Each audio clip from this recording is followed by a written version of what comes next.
intertwined, and you're not listening. It is your choice to make a little mockery, it won't do. Further down the line, still surrendering, trying harder to forgive you. Candlelight has gone out. There's the Monkey King.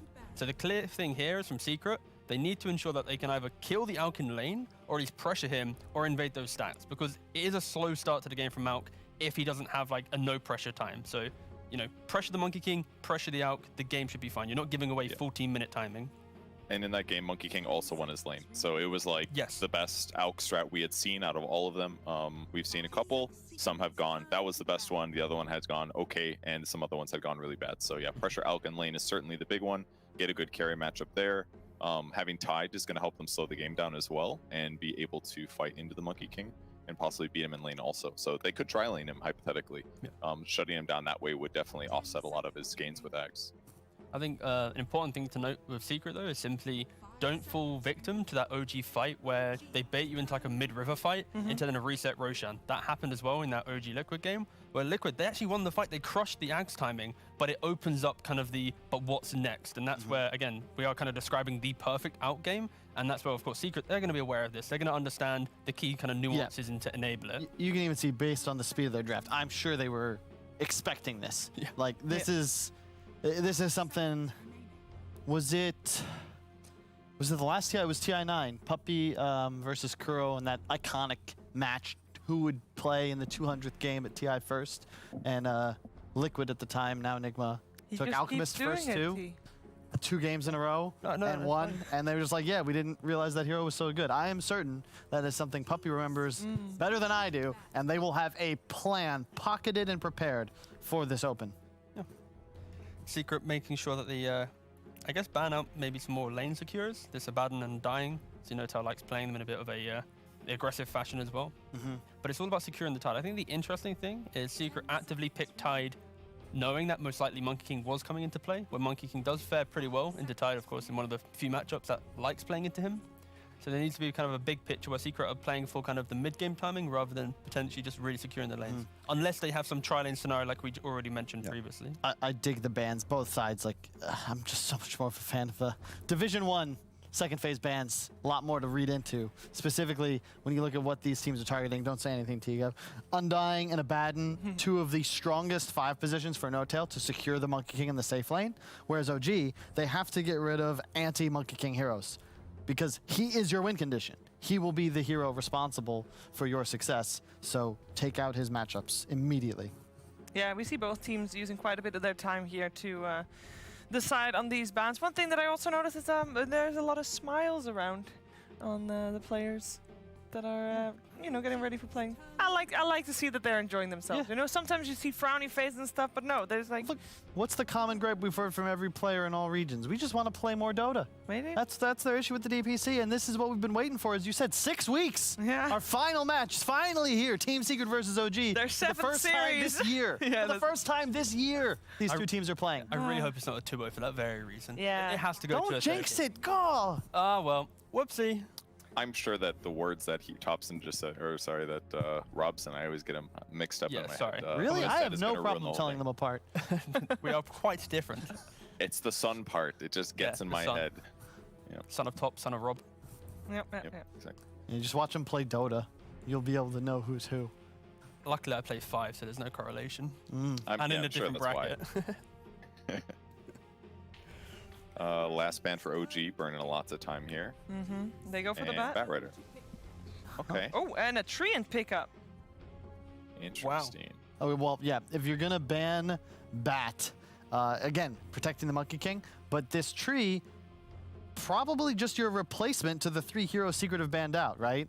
They get rid of 3 high sustain, high just impact 5 positions. This is really the only one left that does what they thought about and conceptualized to pair with the Monkey in the safe lane.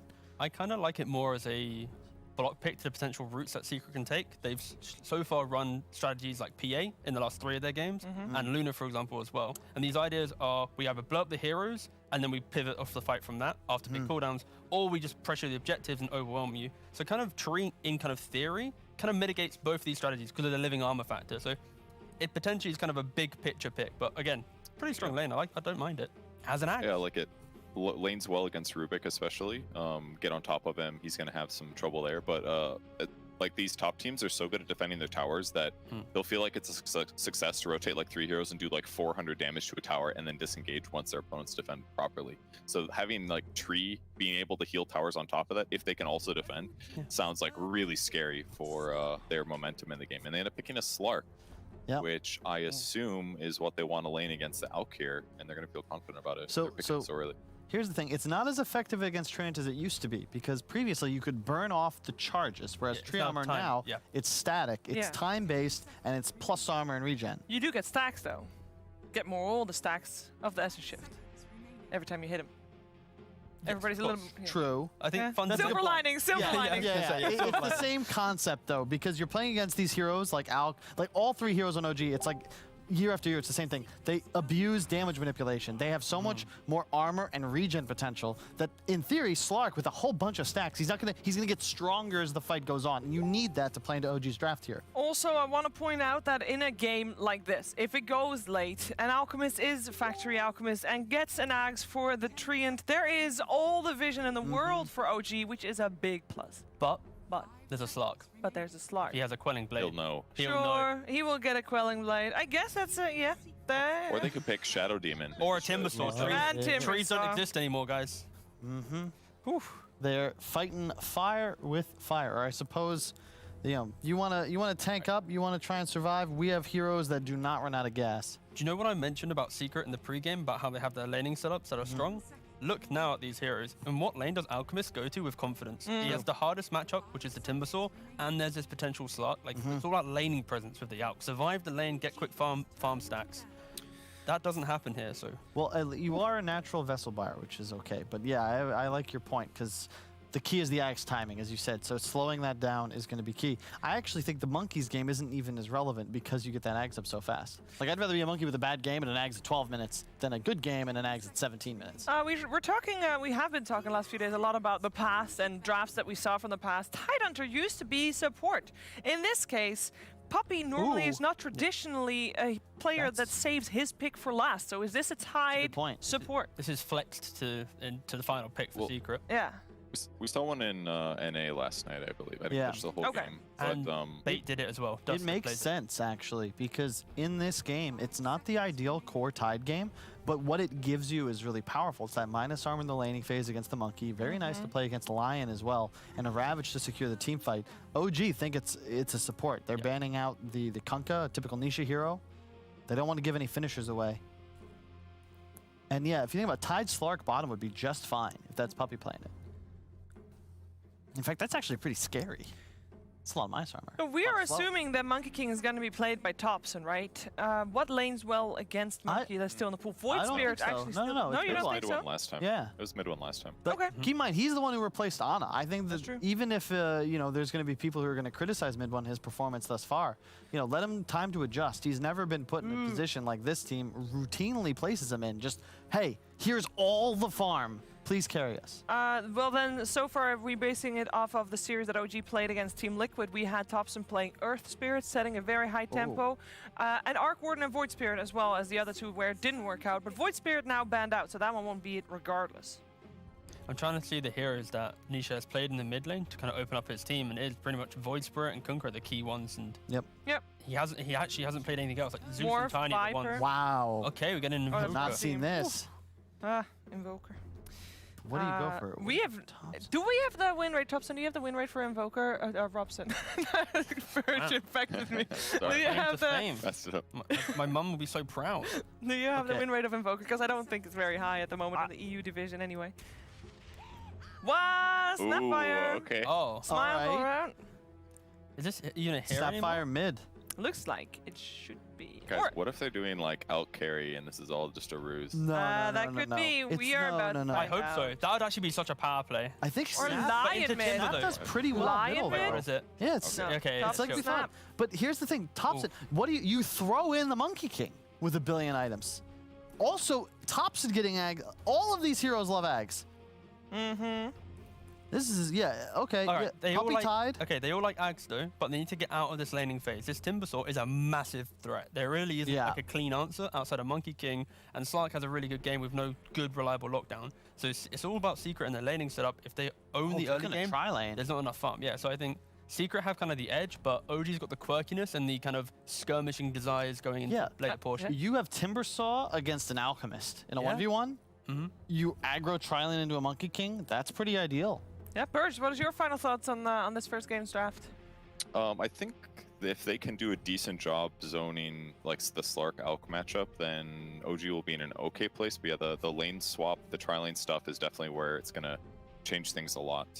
Maybe Invoker will underperform a little bit, but Nisha's really good, so it should be fine. I can't wait to see what happens. Yeah, I got the win rate from JJ actually for the Invoker as well. Oh, okay. EU DPC 27%, overall DPC 43%. Not great. Would you like to know the Snapfire in EU DPC? Yeah. 1 game lost by Spider Pigs in lower division, and it was mid as well. 0%. And they've disbanded, so And we they- shouldn't read too much into that necessarily. I'm looking forward to this. I've is not good. seen Nisha A lot on a of fight. stage like this playing as Invoker. This, like, he's not, I feel like he's not quite put in that S-tier God category with the Miracles and Arteezes of the world, but he should be, and I think he's going to prove it right here, right now. Yeah? Sure, great game. Sure, great game. I think that's what we're all looking forward to, especially the two people that are going to commentate this match. Let's head over to Odie Pixel and Fogged. Thank you very much, GVS. Should be a fantastic one here between OG and Secret. Fogged. So much to talk about, of course, as expected when we have these two teams coming in with these sort of drafts. But what are you most excited to see here out of the 10 heroes we've got playing? Oh man, I don't even know what to pick. There's just too much, honestly. We have an Invoker in like a fun game with Nisha, who haven't been able to play it on the stage. We have a Yapsor, Rubik. We have a Timbersaw versus an Alchemist, which is always going to be fun, and also versus a core Snapfire. Remember, these two heroes are strength, so Timbersaw does have a pretty good game set up for him. And then we have No-Tail on some signature hero too. Tree. We've got a lot of fun things going on here, and a very comfortable draft from both sides.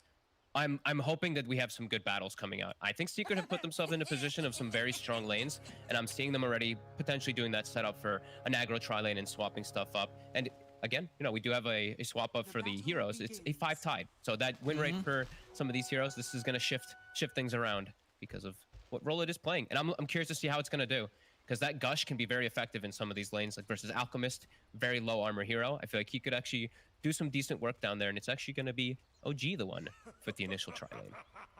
All right, yeah. So as you say, taking a page out of Secret's book. We'll see how Secret prepares for this and how they respond. And let's see that, this mid lane going to be very exciting to watch. Thompson Snap against the Nisha Invoker. I mean, Snapfire is a hero. We just don't see anybody play it right now, Fogged. I mean, what's sort of the reasons? Why is this game going to be a bit of a challenge potentially for Thompson on a hero that nobody else wants to touch right now? It's just been nerfed. Matu bottom, he's stepped hang on. Dark Pack. They might just have him in. They've got it. He's dead. All right, first blood here for Seb. As they strike as that tri-lane, and Matu not quite ready for the offensive damage that these 3 heroes offer. Acid Spray with 3 heroes hitting you. -4 armor. Instantly does take out the Slark because he's not careful enough. He pushed out the wave too. He used Dark Pack to push it up. Saxon's going to have another stun. On him. He might just get Puppy here. Is he going to get Puppy? He is. They're able to get the 2 kills. All right, OG with a big hit to start things off in the bottom lane. Lion level 2 already off the bat. And the Snapfire, getting back to that, we haven't seen it because it just got straight up nerfed, Owen. The Aghanims got addressed. It was completely broken before. It got completely shattered and shut down. We'll see what Thompson's able to do with it, because he's the one who did start doing that, like, E-Blade mid on the Snapfire rush first. So, yeah, that could be what he's looking for, as it can apply good pressure. And it is going to get gifted in Ags at some point, so... Yeah, I'll be interested to see sort of how Seb prioritizes this game. I mean, is this a game that you look at and you feel that Seb, he is going to be getting multiple Ags out sort of first in his build, or is it going to be another one where we see 1 Ags delivered and then he's going to build for himself? I could see him build for himself after the first one, yeah. There's definitely a lot of merit just the blink stun whenever you're playing versus Invoker, any of these blink initiators is strong. So I could see Seb getting that as, I mean, Puppey, he's looking pretty dead. There's boots on this line. He's gonna run him down. Saxa is going to be able to cancel the salve, and he's going to let Puppey be for now. Puppey, actually, okay, easy bounty ring. Okay, all right. All right, the dream. And he is able to pull a little bit of the support, you know, pull those two away from the lane a little, so Matu gets some freedom for last hits.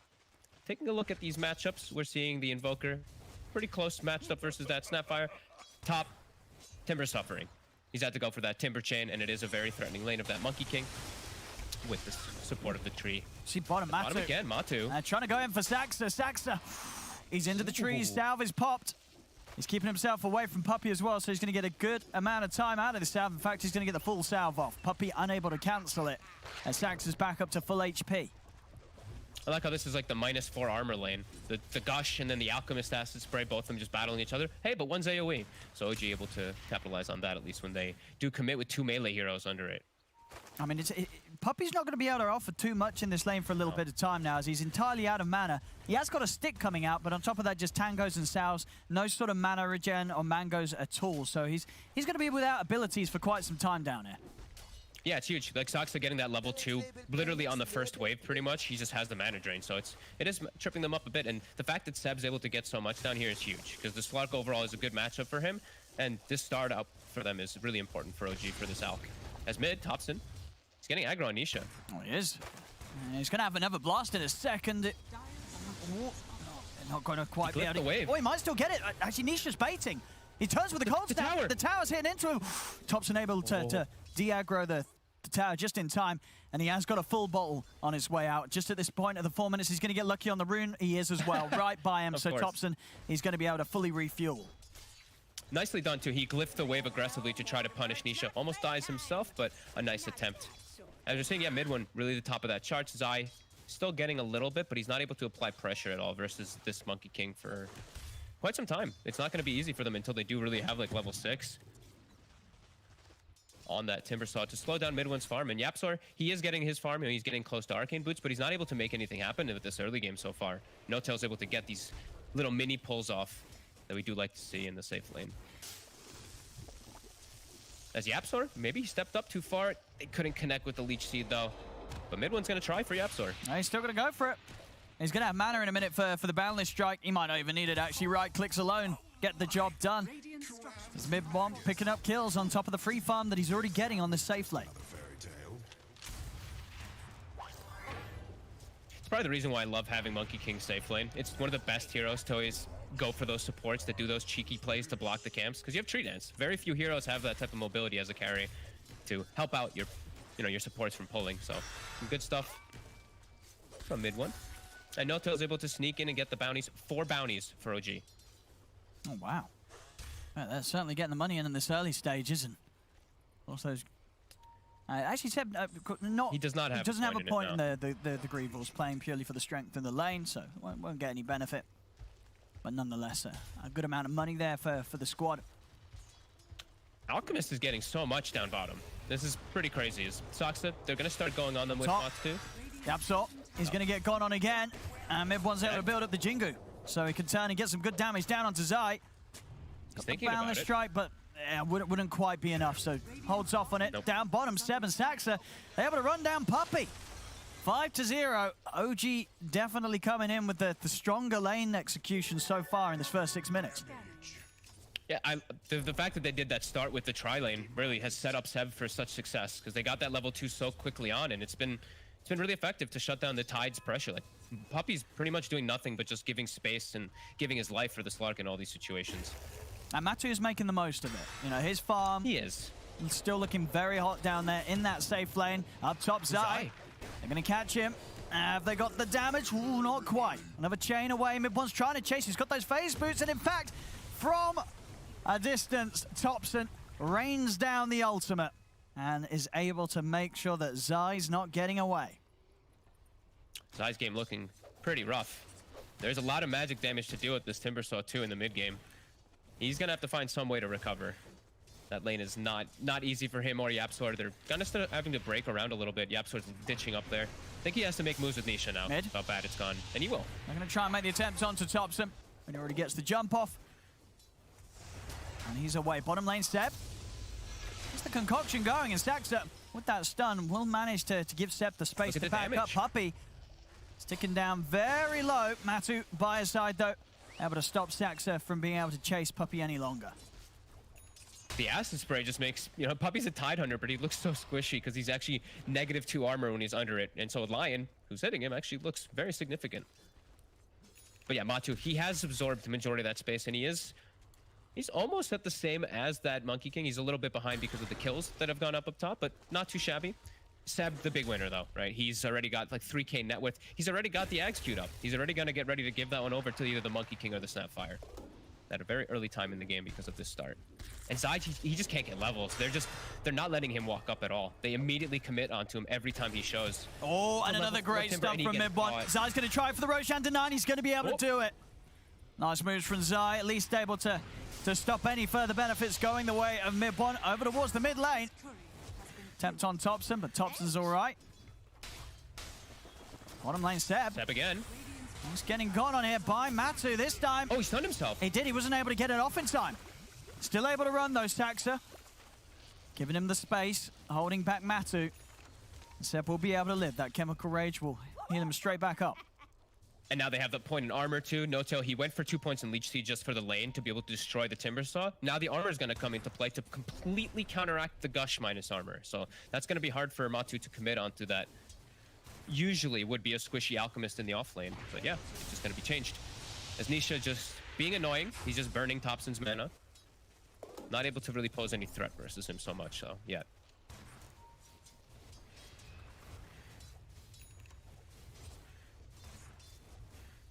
I think the 3 heroes here of OG around that mid, but nothing going to come of it. Do they have any stacks? That's what I was kind of looking around for the Alch. They don't. So Seb, he won't be able to get enabled by that, but he is going to be able to go to the jungle and start getting that farm on. And it's really up to Secret to start now looking to pressure, because if every time I see this, when you get these offlane alchemists that they just start being able to hit jungle and it's unpunished, you know, the factory's going to start kicking in. So Secret, they got to start doing something to at least apply some pressure here, but it's hard because of how these lanes have started. They don't have the great heroes to just make a move to a tower and be able to push it. See Topson, he can go for this with the ult. Puppey, he tries to stand close to avoid the damage, but he's going to be straight in the reach of Saxa. Matu, he's going to wrap around on towards the Lion, but see if he wants to die for this. He's still very strong, of course, Matu, getting a huge amount of XP out of the bottom lane. He's level 8 on the Slark. Nisha trying to poke at some action here. He's got the backup of Matu. Now moving for No-Tail. You see the jump over from Topson. He's able to hold him back with the stun. Tornado out onto No-Tail. No-Tail will fall. See if Matu can find anything else out of this one. He's a little low on mana. Saxa ticking down to the urn. Topson, they'll be able to turn with the finger the burst. Have they got enough to take down Nisha? No, he's out with the Ghost Walk. He's away with the invis. Mid-one's made his way over. Jumps in over towards Yapzor. Yapzor will get taken out here. Topson to finish him with the Scatter Blaster step. He's running in for Matu. Dark Pact instantly takes off the stun, as Matu will make it away. Oh, I love watching these teams. Just immediately around the enemy triangle, just like 8 heroes show up to just battle so early on in the game. And I think Zai is probably the most happy after that. He's gotten space. I've seen he's queued up the Quad Midas on the Timber Saw now, so he's feeling pretty good.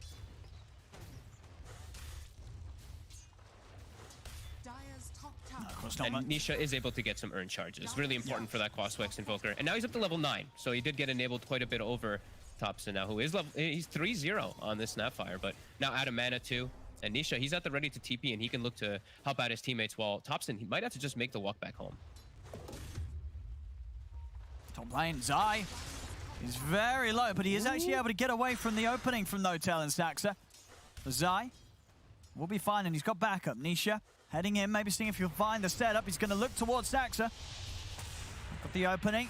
Does he have the damage? Saxa still pretty speedy with these Tranquils.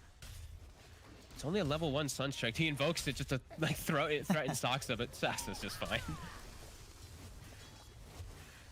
And Seb, he'll come top. He'll stop that push. He'll be able to get that farm, and he's 3 components in. He's actually top net worth on his team as well. And I imagine this first Ags, surely it's going to go to mid-one. I feel like mid-one gets an Ags on top of like this sort of similar time when he's going to get a Maelstrom. That's going to be ridiculous. Like this Monkey King's going to be so farmed so quickly if he gets a quick Ags Maelstrom given to him. Yeah, I agree. He can just show up to every fight then, because he's going to be so tanky and just so enabled from, and he's going to do crazy damage. Yeah, I can agree with that too. It's just better than the frequency of the Snapfire Axe. But you know, we're saying that, and it's probably going to get given to the Snapfire because of how much we're saying it. But I mean, hey, it's OG. It might just get given to Saxter, you know. They could go for something really wild. Nisha, sentry's there. Do they have the catch? The cookie on the creep? The cookie grabs him.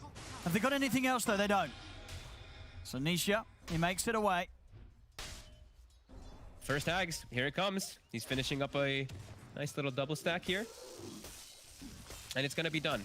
So we will see who it gets gifted to, as they are surely in mid one. This game. Surely you give it to your Monkey King here. I'd imagine so too. Yeah. He's going to be so strong with an early Axe Maelstrom this game. And Secret, they're giving Puppy levels as he's really struggled in this early game, still level 5. See the rotations top. They found Zai. They've got a finger as well if they need it. They've got so much burst. They don't even need it. All right, eyes on the Ags. Just gives it the tree.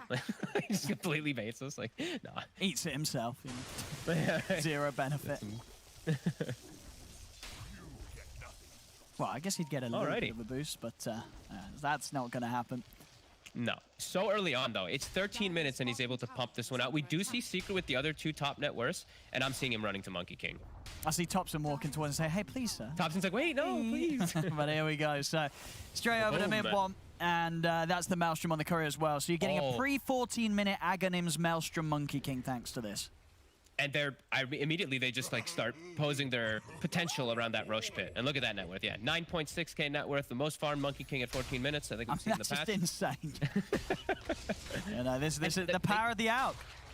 Yeah. Wait. What's going on here? Wait, what you got? Am I seeing this right? No. I'm not seeing monkeys spawning around mid one. Wait, what? Look, he's not. I don't see any Wukongs. It's because he's not got the ult skilled. He hasn't got the ult skilled. He hasn't got the ult skilled. It's all good. We're fine. Dude, I had like. Don't worry. I was like, is it bugged? What's going on? A Dev at Valve was watching like, oh no. But he didn't have the ult skilled. We're good though. He's hit level 10. And now he can start Roche. Perfectly timed. The thing is, he can do Roche with full effectiveness, as we know Monkey Kings do. Roche doesn't move for some reason, even though he's getting hit. And now they're gonna have Acid Spray to boot. So Secret, their hand is forced. Do they want to react to this or not? Surely you have to. They've got a decent fight round the pit, right? Ravage, Invoker combo. You're walking into Wukong's tree ult. Like, you're just asking to get slaughtered. If you just walk into there, like, you're not taking it at this point on the Timber. Yeah, you're right. They're not going for it. They're letting OG take this one. That's so early. Zai, they've found him. He'll be able to grab the bounty rune, but he'll pay with his life. Actually, wait. He died to a neutral creep. Wait, what neutral creep? What neutral creep? Did he dug up a creep? Does he got a shovel? No, he has a fairy. He has a fairy train. Wait, what? Wait, what? How did he die to a neutral creep? Somebody solve the mystery right now. Twitch chat, go. Oh, it's the Hellbear Smasher! It was the Hellbear Smasher! It comes and claps! It gives him the clap! It wrapped all the way around from the big camp! And it slaps Zai out of the game! Hey! All right. All right. Oh, well. OG? Hellbear Smasher's still making an appearance after their series earlier. Mid one in the front line. Can they burst him down? They can, the ones. All right. I mean, this is why he got an Aegis. He's ready for round 2. Puppy. Ooh! The Ravage timed very nicely. Runs amongst them all there, those tentacles, to set up for the second kill on mid 1. And Matu now poking back Seb. Maybe has gone too far. I mean, Matu's going to start cleaning some up in return here. So second one down. See if Secret can catch any more. They can. Nisha. Some of the tornado with Topson. He's got the save. Cookie over to Saxa, and Saxa's off to safety. So, well, that was the Aegis push, and they just lost the Aegis and 2 cores on top. I just want to rewatch that Ravage. That was beautiful. He just did it like perfect timing as the Aegis comes up, catches the whole back line. Now Matu, he's actually looking for they're in the fan. Topson. They're in straight away. The Wukong's command does come down. Topson able to keep himself safe with the Ghost Scepter. Mid 1 jumping in over towards Puppy. They burst through the tide. Now turnover towards Nisha. If they got any catch, Saxy's going to have a stun in a few seconds, but Nisha's out with the Ghost Wall. These teams are not going to give up their tier 1s for free. This is going to be the biggest battles ever. 5v5 in the mid lane. As Nisha He's gonna Meteor it. Do they have anything left to really defend this one, though, on Secret? They don't have Ravage, but they're gonna keep trying to slow it down. Yeah, they've got Zai able to spam out the Chakram. OG, full force. Seb even running back from base to the mid lane. Fortification pop. They're setting up here onto mid one and into the EMP. Mid one getting very low, but from the side, the damage from Thompson raining in a good angle on the Tornado will put a stop to the ult from Thompson. Seb trying to run, sends the concoction straight back over to the side. Matu, he's looking for a free kill onto Saxa. He's going to get it. They can't keep him off the Lion, and now Zai's ready to try chasing for more as they go in onto Thompson. Thompson pots the Ghost Scepter, turns around with the jump over towards Ivy. The burst is there from Yapsor, takes him out with a Fade Bolt. You see Matu, he's even maybe looking for more. Seb, he's going to end up stunning himself. Couldn't find a target in time. Matu, he's chasing over towards mid one, but mid one's out into the trees. They'll go for No-Tail instead as No-Tail taken out. Matu perfectly able to weave in and out of the fights and starting to get very aggressive here with this Diffusal Blade build Slark and getting some good early action. 2, 1, and 4 here on Matuma Man as he's absolutely ready to play a game and of catching up to Mid-One's Monkey King. You know, Mid-One getting a burst with that Aghanims. Matu, he's definitely set on showing that he doesn't need that sort of assistance to carry the game. I think Mid-One's being just a little bit too over aggressive. He might feel like he's the strongest here in the game, but he gets lifted, pulled way out of position, then an EMP just knocks him out of the fight for the majority of the time. And yeah, Matu. Oh, he's going to try and farm this, but they're ready. They're ready. They're perfectly ready for this. They knew that he was going to go for that wave. Secret jump from the trees. Mid-One. And they're going to blow a Ravage for it. They want to leave no chance of him jumping into the trees. So Puppey more than happy to drop the ult for that one as Matu is set up for another. And now the 5-position Tide who struggled so much, it's a Blink Dagger. These initiations for Secret are going to be much easier for the side of OG. OG is going to have a lot of trouble now walking into these fights. As the movements, like Secret, they're not letting up. They've seen that they've broken OG's momentum, and now they're the ones just going from kill to kill. It's just go, go, go. As his game, it's speeding up, whilst Mid-One's after a big cash injection from Seb, slowing down a little bit. Matu's really starting to gain on him here. Yeah, and we're seeing the other 2 cores just almost completely out of it. The Snapfire 5800 now with Alchemist, of course, because he gave that Ags, he's so far behind. I think Secret's going to start having like a 5-core lineup, it feels like. As Yapsor has found his farm, Puppey already has his key item with that Blink Dagger. And they're just looking for more. They're hunting. Even though they don't have Ravage, they're feeling that confidence versus this fight. We'll see if things change for OG when they have that next crucial item on mid one. The BKB, just half a recipe away. He really needs it. But the rest of his team is just still going to be super susceptible. Like, they're all just going to die to all this damage that's coming out. Zai, he's not dying. Mid. You know, with this hood, with this plate mail. I mean, they're just able to walk up and look for kills. Thompson, he pops the Ghost Scepter. It's buying him a bit of time. But he's still going to go down. As Secret just finding kills as they wish, sweeping across the map. OG unable to fight back. Nisha, he's poking in for more. Matu's coming in with a wraparound, but Seb, with the ult popped, will be enough for Secret to reassess how they want to fight this.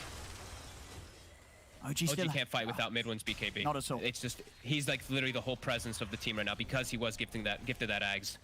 And he's going to have it done. So let's see if OG is able to take these fights, because Secret's just picking up the pace too much. And Ravage, it's going to be back up in 30, and now they're hitting the top tower already. Here we go. So do you have a form of Seb. initiation? Okay, yeah, they have a blink on Seb. They needed some ways to be able to start the fights and get into the back lines to follow up with Mid-One. Now they're going to smoke. Now see if they can get that jump. The tier 2 is already going to be taken out, though. Secret, they get the tower. Ravage up in 10.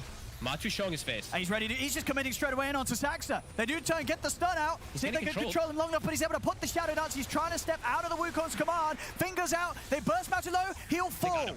Matu ends up going down as now it's OG's turn to try and turn. The Ravage comes out, but he doesn't clip anything at all. Mid-One already has the BKB out. He can run down Zai. OG, they strike back. They give Seb's life, but they see Matu. They commit everything onto this Slark to kill him. And then, did the Acid Spray stop Tide's blink? I didn't see what happened there, because he blinked really far on the left side toward the end there. But Matu, he got completely isolated. And I mean, he wanted to go in. You see the top, look, there's no Ravage still on Puppey, and they were claiming outpost. So it was great positioning from OG and just capitalizing on the fact that Secret wasn't ready for that hit to come in. Yeah, and you're right. This acid spray that Seb put down created this whole area that Puppey, he couldn't get in and get a jump off. No. That was sort of the only option he had, dropping the Ravage when he could, but obviously nothing being achieved with it at all, with that BKB ready to go on mid one.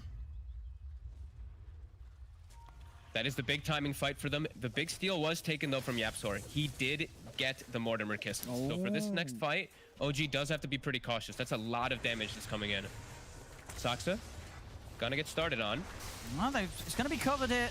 Nisha turns, and here's the Mortimer's kisses. Mid one has to put the BKB to commit for Zai. Pound this out, it's off the mark. Zai's able to get away with the timber chain. Zeb getting low, YapzOr jumps in, finishes him off with a blast from the Fade Bolt. And now Matu, he's looking for No-Tail. They're looking for Thompson as they dived in towards the tier 2. Chase down No-Tail, move over towards Thompson. Zai blocking him off from any potential escape. That's 3 kills for Secret. Straight back on track to winning the team fights. And OG unable to punch back again this time. Mid one using the BKB, but didn't quite have the power to take down Zai. Secret lose nothing this time round. He had to use it completely defensively. They know exactly where he is right now. Mid one. They're scouting with the Sunstrike. Can't quite find him though. And like Secret showing that they don't need ults to fight. Oh, they're just recognizing that OG, they do need all of their arsenal in order to take the fights versus Secret. Secret Ravage is back up in 20. They're doing these fights just by running in to the OG heroes and catching them off guard when they don't have those ults. And Matu, now another tier 2. Yeah.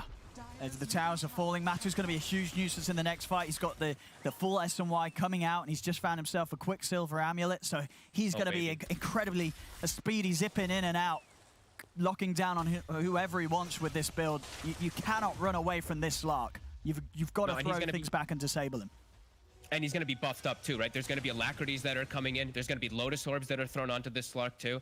OG, they have to get some really big team fights and clean up a lot of heroes here to start coming back, because it's really just mid one this game.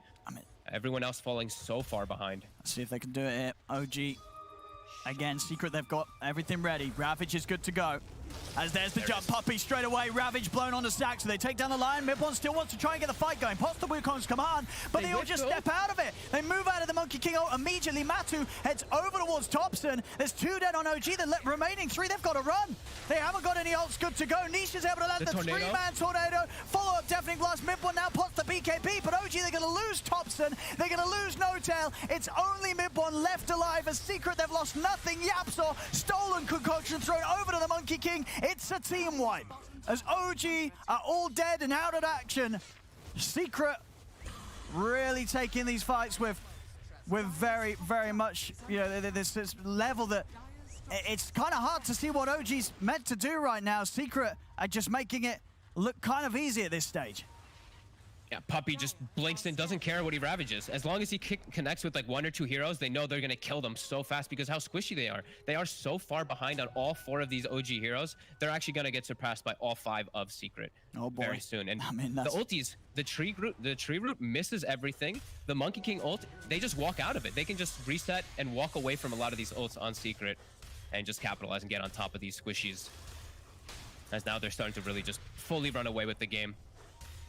Effectively 5 core heroes, it feels like. As YapzOr, he did die in that last fight, of course. He did die to one of the nasty statues. So at least 1 kill for OG, but yeah, the pressure's really looming on them, and it really doesn't feel like their ults are going to have the effect. It doesn't feel like mid one, this gifted Ags, is going to have the effect that they really wanted it to.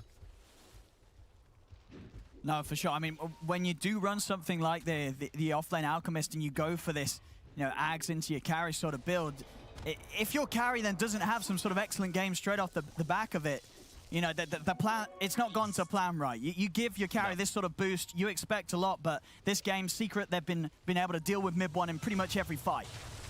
They just collapsed on them so quickly. And it's not easy for Thompson as a Snapfire this game. They get the opening stuns onto Matumba Man, into the Hex. Matu, is he able to get out of the Wukongs? He is. He's away and he's into the shadows. He's going to start healing back up.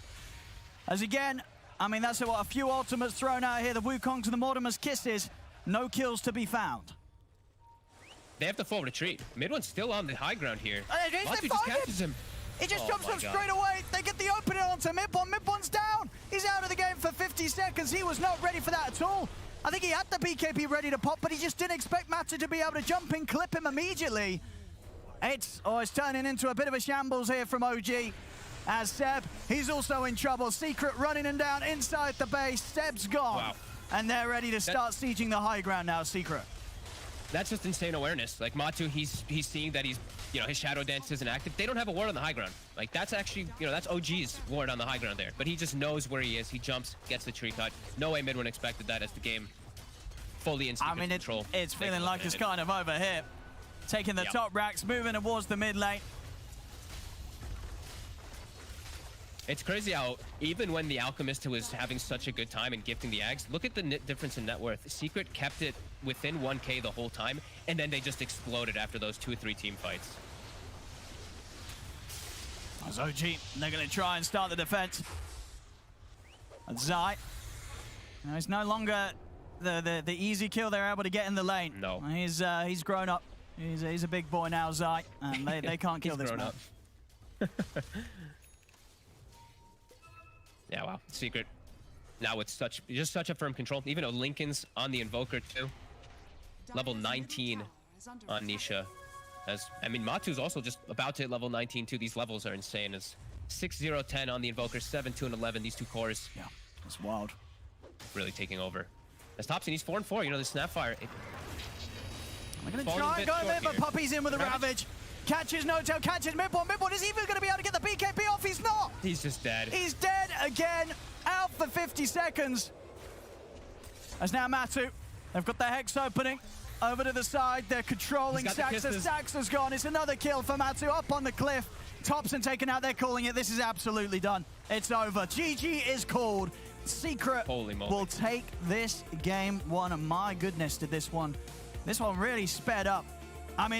They were able to get this excellent timing for the Aghanims, for Midborn's Monkey King at 14 minutes in, but, it just fell apart after that. They weren't actually able to have the impact you'd expect, other than getting that early Roche, with that sort of, accelerated carries farm. They get the Roshan, but every fight after that was pretty much a disaster for OG. I think it was Secret really recognizing that, sure, he's got Aegis, sure, he's got Maelstrom, sure, he's got some stats. Yeah.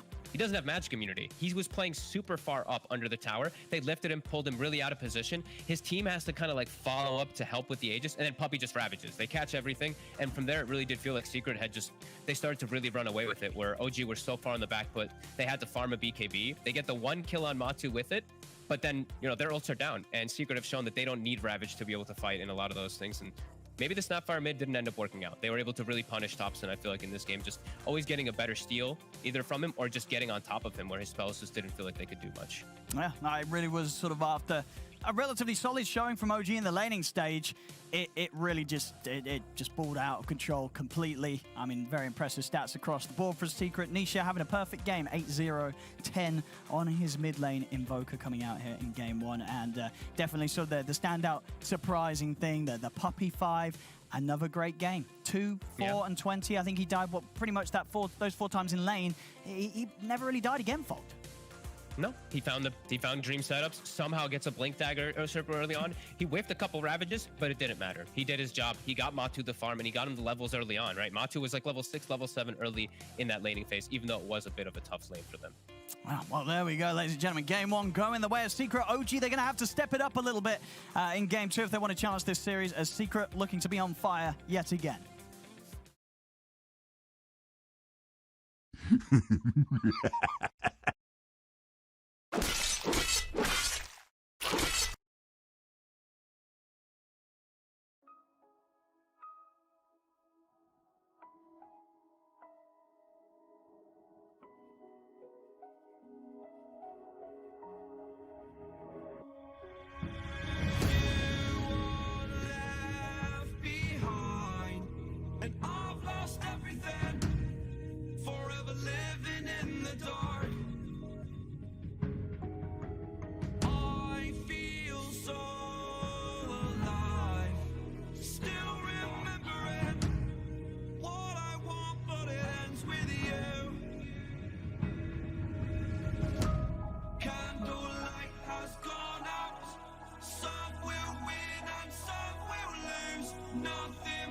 Else to say, thought I was searching for something.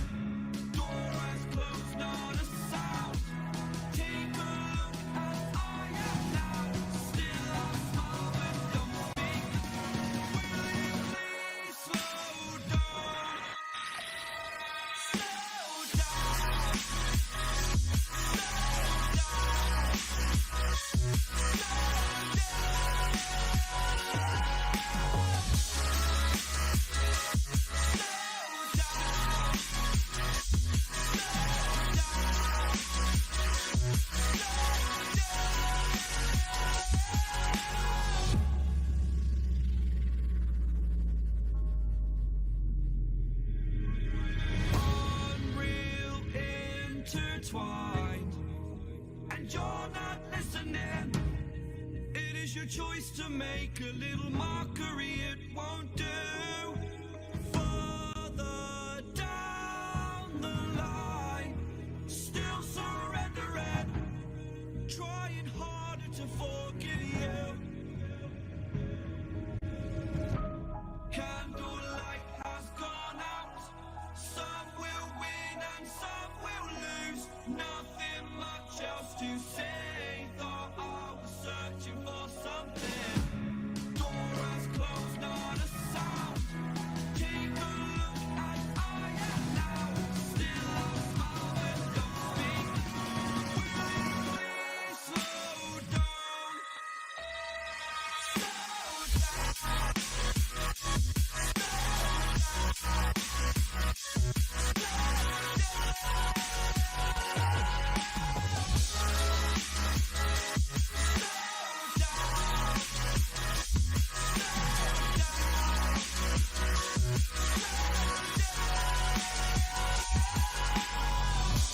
Candlelight has gone out. Some will win and some will lose. Nothing much else to say. Thought I was searching for something. Door is closed, not a sound. Take a look as I am now. Still a smile but don't speak. Will you please slow down? Slow down. Slow down.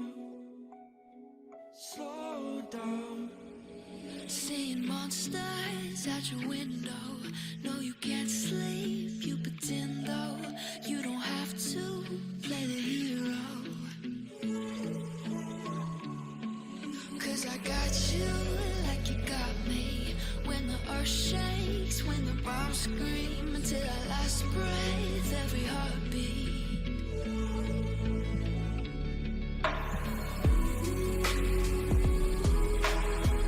You know I'll come running.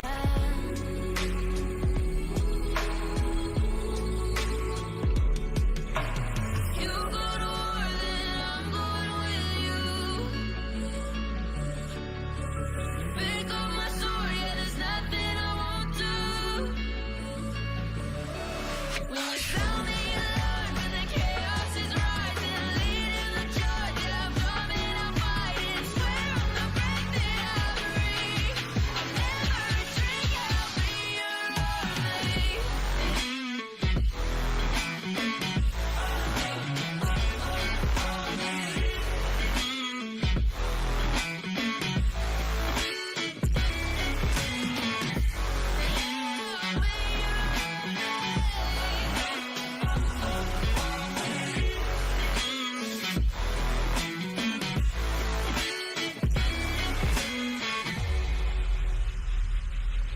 When your nightmares turn to real life and the ground's filled up with landmines, we will face it, standing side by side.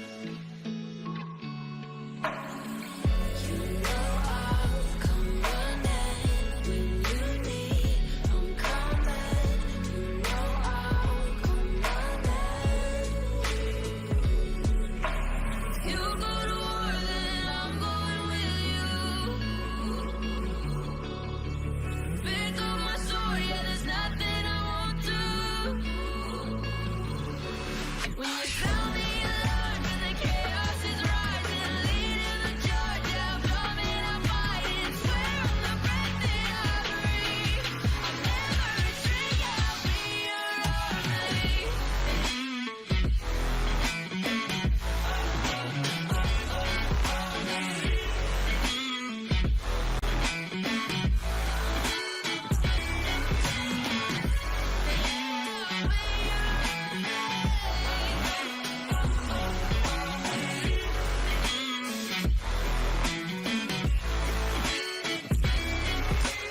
You go to war, then I'm going with you.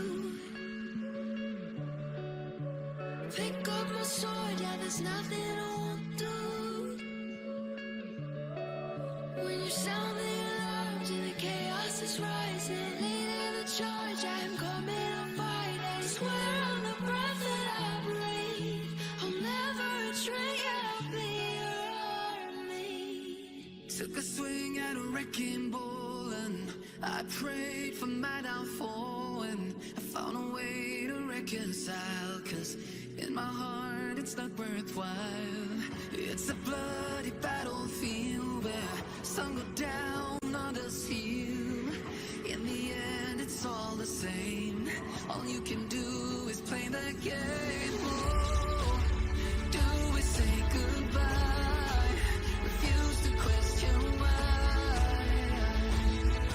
I'm sad to say I'm sorry, so lie. Pretend that you're okay. Swear that you will stay. Keep trying for one day. I'm sick of all these lies. Don't care if I capsize. There's nothing left for me to hide. Don't wanna live a lie. Too many lows, too many highs. Too many things to criticize. And so I leave it all behind. Don't wanna live a lie.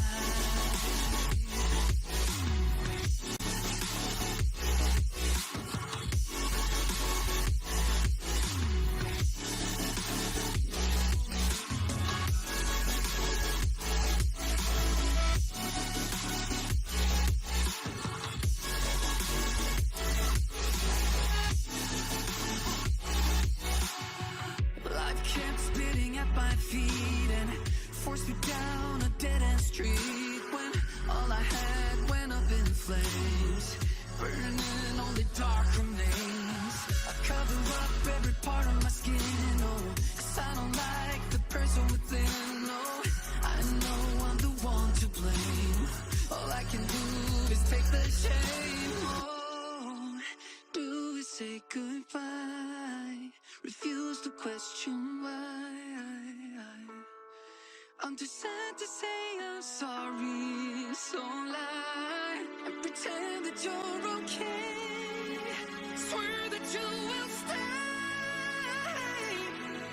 Keep trying for one day. Whoa, I'm sick of all these lies. Don't care if I capsize. There's nothing left for me to hide. Don't wanna live a lie.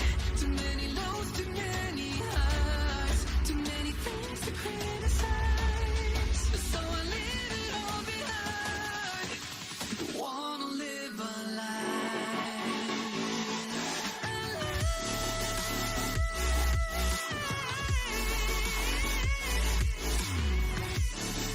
I don't wanna live a lie.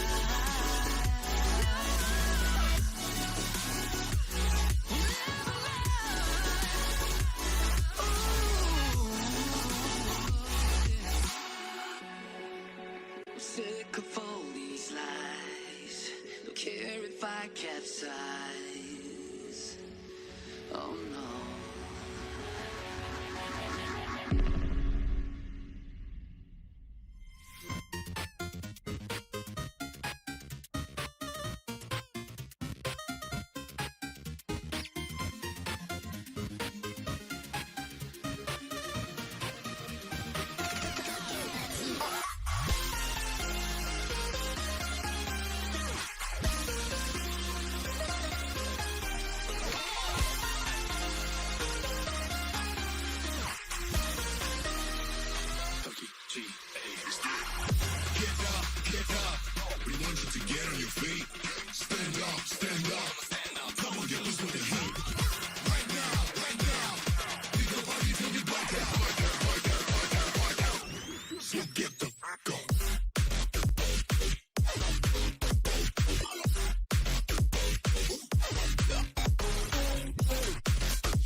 left behind, and I've lost everything. Forever living in the dark. I feel so alive. Still remembering what I want, but it ends with you. Candlelight has gone out. Some will win and some will lose. Nothing much else to say. Thought I was searching for something. Door has closed, not a sound. Take a look as I am now. Still I'm I like to check the community feedback during breaks, and everyone's flaming mid one, ignoring the fact that they last picked a Snapfire. That 2K less net didn't worth than a do Rogue, anything. Yeah. Didn't carry his weight. Also, I mean, It's not nec- it's easy to flame Mid1. Mid1 has the biggest history, I guess, with Team He's Secret. being given an axe. Of course he he's gonna has do been well. given How's an he not axe. winning the game? He's What got an is axe at Snap- minute He's also like 14. he's been the one-on-one replacement. I don't know. What's I it don't, like, I don't know if it's the play. It's the problem. But like this, what does this hero do? Fog was even saying this has been nerfed into the ground. That's why we don't see it. And Yes. You're referring We to the don't see it. Snapfire just to clarify. Correct. Yes. Okay. Yeah, I think if they had a different mid hero that had the capability to initiate or find a pick when they do that mid pressure, then it could change things a lot. But past the mid hero being a different hero, I feel like the strat is just understood way too well. It's cheesy for sure. It's understood. Secret had decent heroes against it, if not good heroes against it. And I don't really see how, like, if you just ban Slark or something, I still think they're going to beat you when you try to do this. I think it would be better for OG to just not do that mid pressure and just to go hit creeps, honestly, with the massive acceleration that Monkey King has. I think that's one pivot they could do, but I kind of prefer them just doing a different strat first. I would like that too, because there's so much on the line for OG. Like, this is not the time to learn. If you want to make it to the major, you gotta win this series. Otherwise, you gotta play tiebreakers. So they need to do something that is maybe a little bit less one-dimensional. Look, I honestly think go Alchemist again, straight up. The problem you had in that game, if you go back to the critical fight middle, There we go. Yeah. you go back to the critical fight middle, what they were missing was somebody to go in. Mid one is positioned where he needs to be. He's most aggressive. He was most offensively focused. Consider the rest of his draft. Who actually does anything? You have a lion, a tree, a Snapfire, an alchemist. None of them can actually run past the monkey onto the team. He respawns in the clutches because there's also a ravage to cover, tornado to come afterwards. There's so much stun threat and team fight. You need some of your own. And they just take the monkey themselves. Look at Zyzil Gear, it's like, haha, got him. Their strategy is broken. So now OG needs to basically kind of just reveal what is kind of the second in line for picking up an axe. We've seen teams run it with PA, for example. Yes, I want to just make sure that we cover all the bases here. Monkey King was played as position 5 by Kuro the other day. Just want to make sure that we keep that in mind. I love that we already know. Mid. Yeah. That actually is pretty scary. Lion mid is very scary. I queued, me and Sheaves and the squad queued into Sing Stack, and Black keeps playing Lion mid. And the finger stacks and the ags is a lot of damage. You do need level 18 to really be happy, though. True. But can you guys see the narrative already? If Secret lose, why doesn't Puppy just ban the Alchemist? It's all OG will pick. Whereas if if Secret win, we'll probably just end up blaming Why Mid-1. did they Why did they pick Alchemist? Obviously it's solved. It's unbelievable. Yeah, it's great. Can't we just enjoy the game? I can. We can, yeah. I like the line though. It secures the Alchemist lane. It did a really good job last game. You get fast boots, and pretty much no matter what the support is, you have. It's very helpful to have a stun setup for the Alch stun to make it feel so much more useful in lane. You always get the max damage and max stun duration, so I think it makes sense for OG to pick that there. Their opponents will get their ban options for secondary Alch, but again, OG doesn't even have to play offlane Alch. This could be carry Alch. They can pivot. This is the key thing about when you have OG on the same pick order, the same side, etc. Like this is kind of the development of the series, and what has won OG some games in the past is kind of understanding what went wrong. And now here they ban like the Timbersaw, for example. You know, like you don't need to have this hero that even if you beam in lane, he's going to eventually scale up into the game to be annoying and obviously completely obliterate that Alchemist. Like Pudge mentioned, it also still opens up the potential Alch carry. And with the Monkey King pick on Secret, they have to ban the Troll themselves, a hero that OG naturally would have banned in this position if they were picking the Alch once again. So yeah. The Timber ban is pressing. Even though Zai died a lot, consider 1, 2 are the neutrals, and also he's attracting. He's got so much gravity. You bring those enemy heroes towards you, you suck them into your lane, buys a lot of space for the rest of your allies, and when you get to that mid game, even though his net worth was quite low, he's still so damn tanky because you don't actually need damage items. You need to your survival. Your XP is where you get all of your DPS from. Now, we had obviously the Lion and the Alch in the previous game as well. Is there anything else other than the Monkey King that you think that Team Secret will either want to ban out or take away from OG in the second game if they are running the Lion position 4 and the Alch on the off lane? I think you have to show some respect towards this potential Viper. Of course, OG can pivot from having Alch off lane to suddenly out carry, or even played into mid lane with Topson going active elsewhere, and you have this Viper off lane shutting down Monkey. Like that's the key thing. You have to enable this Monkey King. Viper DP, I think, just look like good heroes, but again, this is a different kind of matchup because, if you even just look at the previous game with No Tails hero, they banned out the 3 we've seen him play, and he's just got this Treant in his pocket. And I think that you're going to see, even if heroes are not banned, that in this second phase, both of these teams will go to those next options because they want to try and avoid something that the enemy squad may have already game planned for. Outside of the opener, of course, because I'm sure Secret saw the outcoming and they're like, okay, we'll take Monkey King this time. But if you're OG, you're ready for that too, right? Yeah.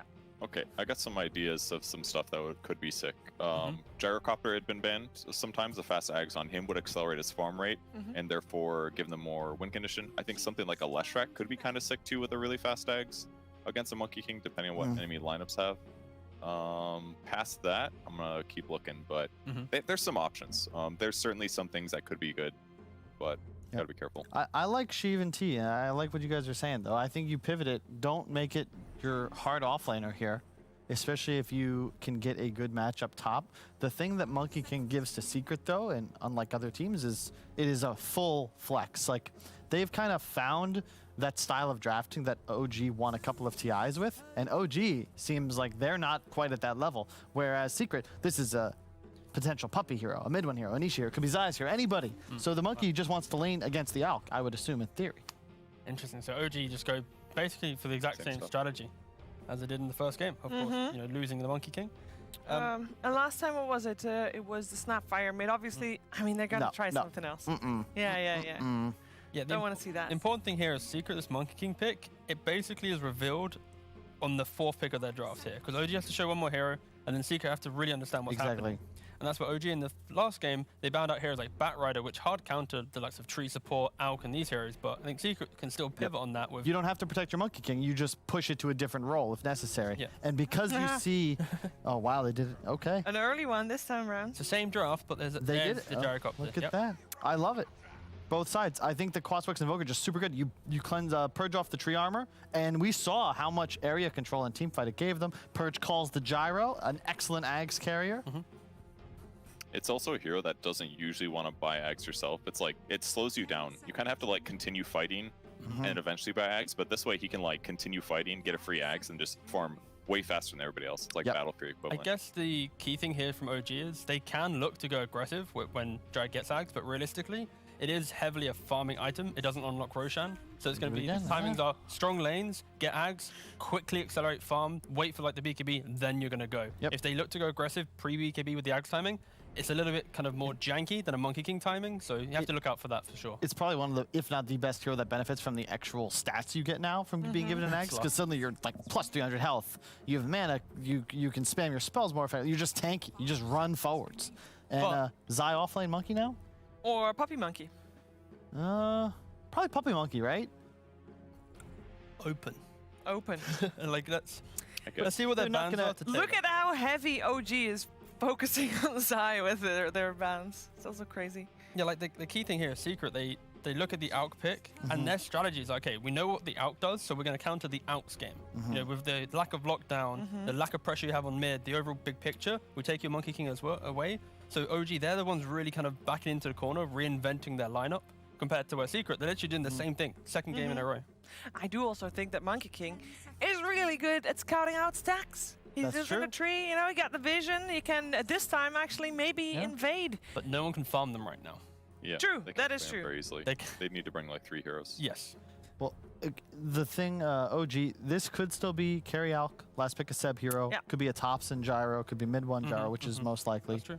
Could Lot be of Lion options. mid still. The thing is, Slark is excellent in this game. Like, it's not just Secret repeating their draft, it's that once again, you have Invoker Slark against excellent matchups. OG is running the same heroes. Secret was down, what, 10-0 to start the game and then dominated? Why would they change anything in this position? I guess the key difference is they don't have a Timbersaw this time. They don't have this kind of gravity hero that's going to be able to have a hard lane but soak up some time, then come back into the game and be such an annoyance that it opens up the slot. Like, Is there still a hero in the pool that does that, though? Tidehunter. True. I mean, it might not have led the damage done meters, but if you go back and check the game stats, I believe Zai had the most damage received, which is necessary when you have these 2 cores around you that prefer to be on the outskirts of fights. Also, really, shout out to Nisha. Again, near a flawless game, and I love the usage of Earn in the early to mid phase. He's like saving it for an aggressive charge almost all the time, playing at half HP if necessary. Guy's just a beast. This whole team rocks. Yeah. I just want to see Pudge. I was gonna say Doomban makes sense because if they have all their net worth on one guy, you doom that guy. Makes the fight straightforward. I would love to see Secret at least adapt to the potential tri-lane that OG did run in the first game, especially now that Secret doesn't have this kind of sacrificial offlaner. That kind of early lead that OG can build will feel like 10 times worse, especially with the kind of the prowess of Acid Spray, Earth Spec plus the tree. It's a lot of damage, and you're not going to see Timberman die again, I think. I really do like that Doom ban. It's something we haven't seen either of these teams play, but Iceberg has played a hell of a lot of it over on Na'Vi, and it's looked good in games like this. They need a frontliner. They need a damage soak. So it doesn't matter what lane it would be. You got to ban those. Is a second option then like a Brewmaster as well, running down that kind of theory? It feels kind of janky, Possible. but just the idea of, you know, OG's game stand was 4 Protect 1. Yeah. They also went for the Elder Titan on Zai the Oh, other day, so that's what I was. When they did that against Team Nigma, that's it was a very different type of lineup, though. I would say that the that's OG's really lineup- scary. A messy fast damage, Ags, yeah. No, I get. It's the same concept as Timbersaw, though, right? Assuming you got an earlier Ags, you're gonna hit all these heroes. You're just gonna run. Secret, they have to pick first after the ban from OG. Yeah. OG, of course, really trying to take away the heroes that, you know, remove mid one from the game. Think about mid-game fights. I'm worried about their lack of tanky hero, so I'm still thinking about that Tide ban. But I just I'm scared for Secret's ability to defend the tower if they don't have that same tanky guy to initiate our front line a little bit. Like Monkey King's range damage isn't as much as even like a Timber is. It's not just the tankiness. Consider like the Doom ET ban best replace Timbersaw because of the offensive output. It's not just, oh, I'm a damage soak. It's that they're also causing incredible amounts of threat. And like they scale, like they make your draft just really spooky at all phases. We had Zai. I mean, Zai plays everything under the sun. Other than Tidehunter this tournament around, he still has played Nature's Prophet, which is the only one still in the pool. Nature's Prophet and Puck, I guess. But they go. So Monkey King will be the off lane We get a rare Warlock pick. in this Okay. case. Nice, sure. Warlock Slark's one of the staples, you know? Heal Big your team Slark, fight. he hits enemies. I'm seeing it as like, in kind of theory, when OG has a big timing, it's because of this quick BKB from the gyro running in aggressively by himself. If you now have this BKB piercing stun to go over the top of it, you can kind of cut out this 60-minute timing with just your position 6. You know, Golem and reset. I'm not even sure if I'd go as far as to say the BKB timing. It's just that OG want to play around the Ags timing. So perhaps if he rushed it, I'd be with you. But it's, again, that mid-fight. Yeah, Secrets to the lineup is engineered so that when OG hit the timing, maybe they even have an Aegis, and they try to take a tower, how do you fight into Team Secret? Wukong, Invoker Tornado into Wukong's, a Slark on the outskirts, a Warlock Golem, 3 points upheaval. What do you do? But if their lanes don't go as well this time from Secret, they don't have that easy way back in. And a rare Ricky pick, especially with the changes to his ag, So, but it's still very strong. So hero. is it Gyro mid? Gyro Is mid. it Gyro support? We'll see shortly. They're giggling, so something's up. Something's up. Mid one Gyro, tops and Okay, Ricky, mid. and I mean, I guess that's Ricky. it's just all expected. okay, well, you talk about a hell of an Ags. Riki, while it was nerfed, It's still very good. It's still like- a staple. It's insane. Yeah, you clear waves. You still do go for, if it's a Battle Fury build, you go Battle Fury Ag still, because you do clear the waves very well. But I don't haven't know seen if it you'll do it. Sorry. played. Isn't it just way worse? It only lasts for 2 seconds instead of 3. So like your invulnerability, like all it does, doesn't it just like allow you to trick the trade into an ally now? Because it still does the Isn't it 2 just like hits though, right? So you're Yeah. still doing It's less time, so you attack less, I assume. Yeah. I think on mid though, I'd like to see him go more active build, go for like the Diffusal. diffusal and go properly punching. Yep. But yeah, they have an answer to the Slark this time. He won't be able to truly run the map pre-BKB, but I don't know. What do you think, Purge? I think OG needs to do the same thing they did last game, but just not all in on the mid push. I guess they can't Roche as fast because it's gyro eggs, so I think they just like get the eggs to him fast and he just farm accelerates, and they use Ricky to slow down Slark, and then they just play a normal ass game. Yeah. And win. Okay, normal Just a normal game. Just play normally. I feel like Play I've early. played this game. Secret will have a little more coordination than my team when I have Owen and Sheaves, but we typically see a game like this where my hard support ends with like 15 deaths, and Puppy is at risk of this Oh, in that's this me. game.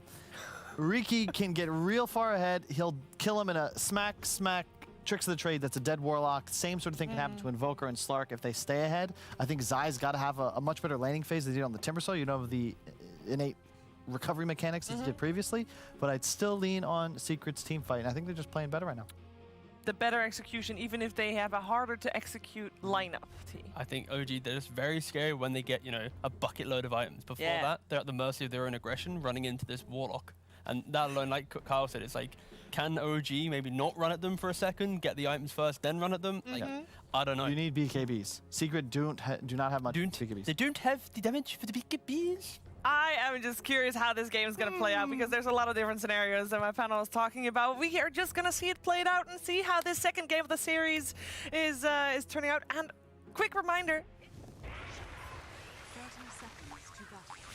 No, we'll never know what we needed to be reminded about, folks. Well, hey, First Blood looks to be going the way of OG's die. He's Thompson gone. gets it. All right. What a start here for Thompson. Straight in on the action. Straight into a Wraith Band as well, as it's already a good matchup for the Ricky versus Invoker. Now he's got a huge base damage advantage up against that matchup. So yeah, that's gonna make Nisha's life a lot harder. As we saw Zai, he just courier. He turned into a courier. He was scouting out the lanes, and they do get that. We see immediately, look at the camps blocked. So an observer ward placed from Secret to block out the enemy hard camp, and maybe also just get some information of when lanes are swapping, as it does give you some decent vision too. Yeah, I mean, so what did you make of these drafts overall? We're seeing a lot of the heroes from Game 1 making a second appearance. Do you think OG's got a better shot here at this second game, or do you think it could be another rough one against Secret?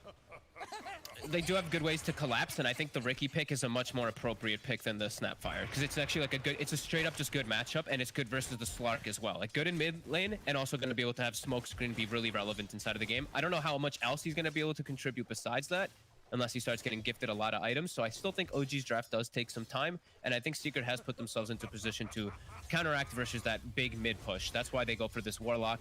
I think we all remember, the true sight. How do we stop them running at us? Just pick heavy team fight. That's what Puppy's gone for with this pick. And Nisha, it's a switch up. He's going Exort this game. So it's not going to be that Quas Wex that he did have the last time. Okay. He's going to be more about his own selfish game.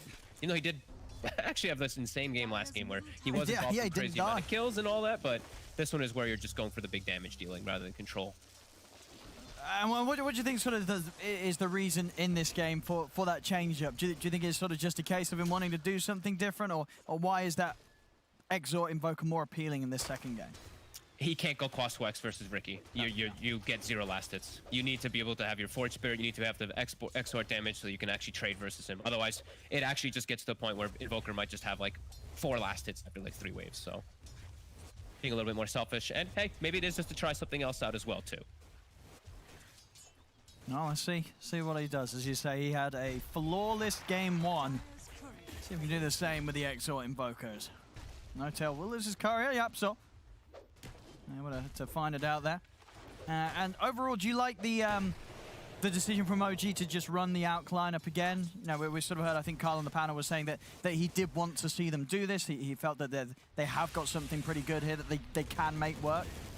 if they're so confident in it that they do it in the first game like that, and like they don't want to just break their confidence, right? Just because they lost because of some mistakes like that, they still are confident in the overall idea of the draft. So I'm glad that they do it again as well.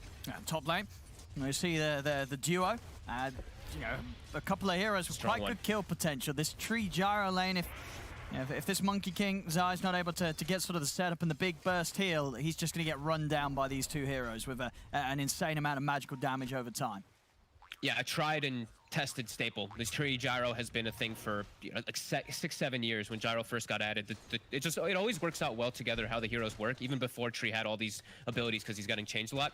Overgrowth plus call down has always been amazing, and gyrocopter, any type of little armor and things to help him just run in and charge into the fights is always amazing. As Tree's always had that. So it's a great lane and a great overall strong duo that does do very well. And looking at mid, Nisha's still struggling, even though he's gone Exort. That does, it does happen when you are played into a Riki who's been gifted a Wraith Band right at the start. Yeah, for sure. Yeah, Thompson hitting very hard with these early stats that he was able to get out as quickly as he did. Batu is going to be free farming just like the last game. Maybe even harder this time, since he does have the backup of a Warlock giving him those heals. Tries to step up, but Acid Spray still quite threatening, as it is a level 2 Acid Spray. It puts the Slark negative. And would you imagine Tops in this game on the Riki, we are going to see him go active. He's obviously got the Orb of Corrosion queued up. We're going to see what the Diffusal Blade after. I feel like he's not the kind of guy who wants to AFK farm Battle Furies, Arcep, Fred Ags, right? He wants to get in and he wants to hit heroes. No, I want him active. I want him hunting for like the puppy backline, giving vision for the Warlock, getting on top of the Slark, putting those the smoke screen on top of him to silence him and all that too. I think he has to be a little bit more active. And other thing is too, we're gonna have a change up from Seb, I think, this game. I think him rushing the Ags maybe hurt them a little bit because they lacked a frontliner. So this time he's being a little bit more selfish. He's getting his treads, and then we'll see what he does go for after his Matu. Nice. Jumped in for Zaxa. Now he's got the dart pack going again, ready for that concoction, and with the heal, he's able to chase on. And now actually get a few punches in on Seb as well, so they get the kill. Matu's going to be more than fine. At the same time, Zai on the top lane, they're able to take down Notel. So kills in both lanes, mid lane, Nisha and Thompson both low. So he's going to win out on this one. Thompson jumps forward, the Sunstrike is going to be dodged, and Thompson gets the kill. Very nice. That's going to enable him super nicely into this mid game to be able to move around from lane to lane. And there are some very squishy heroes in this game for Riki to abuse. We're talking about how OG lacked a little bit of frontline in the last game for their, their Alchemist going greedy. I'm looking at Secret's draft. It is so squishy. All 5 of them are really soft if Thompson gets to a good start. And yeah, we see that again. Nisha's still smiling a little bit, but not too happy. That was very close there. Thompson able to just come out with the outplay. See top, Zai trying to run down mid one, but with the boots mid one. Easily able to keep a distance. Zai's very threatening up here now, though. He has his boots, he's got his Orb of Corrosion up too, so he's going to be able to go back and hit the Gyrocopter whenever he does have a good positioning in the lane. So there's some good kill threat from both sides up here, if they're not cautious. As Yapster's going to start, it looks like he wanted to start stacking, but decided against it.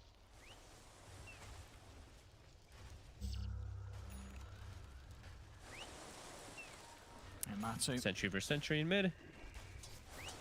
Just about to hit the 6. Seb still very strong in this lane with the tread soaring. He can really keep the spam up. Top lane Zai. He's going in for mid 1. He's able to get the heals up. Has he got enough damage though to deal with these two? He does not. Again, these two heroes, it's very hard for Zai to play aggressive into them. If he miscalculates, they're just going to be able to turn and burn him every time. Yeah, and Notel's one of the few players I've seen that does this. He goes for the laning phase about the Tree Protector. We see a lot of trees, they just go like 4-0-2 or something like that. No, he almost always, I see him do, is get 2 points in Leech Seed. So he can counteract and give some heal and damage, and it's all about the laning. Because that ability later on in the game is pretty awful. It's all about just a laning thing. So ends up paying off for him to set up a good start for his Gyro.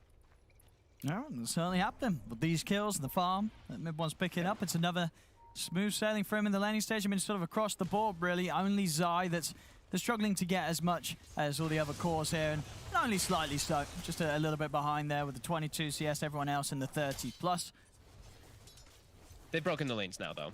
OG, they're just going to keep the lion down bottom versus Matu, so he's going to get free farm, but Seb, he's going to start getting those Ags to work. He did build up his treads and his soul ring this game. Last game, he just went like, what, brown boots, earn, and he was a lot weaker. This one, he's actually at a little bit more HP, so maybe he will be a little bit better of a frontliner, but it still is an Ags rush. So it's still going to be that quick one for the Gyro this game. Gonna go in onto Zai. They've got the level 6 cooldowns out from mid one. That's kind of as soon as Zai made it back to lane, OG able to kill him off once again.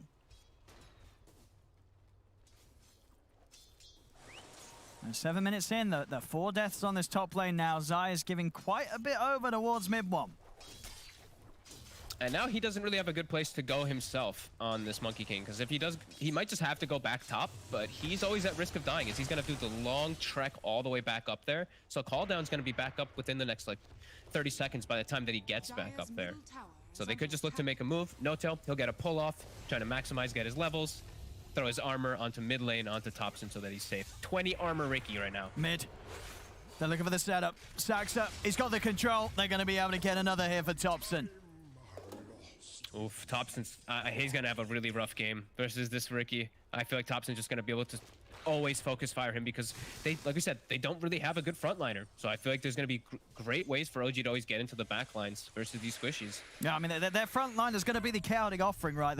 That's what's going to be on the front this column. Yep.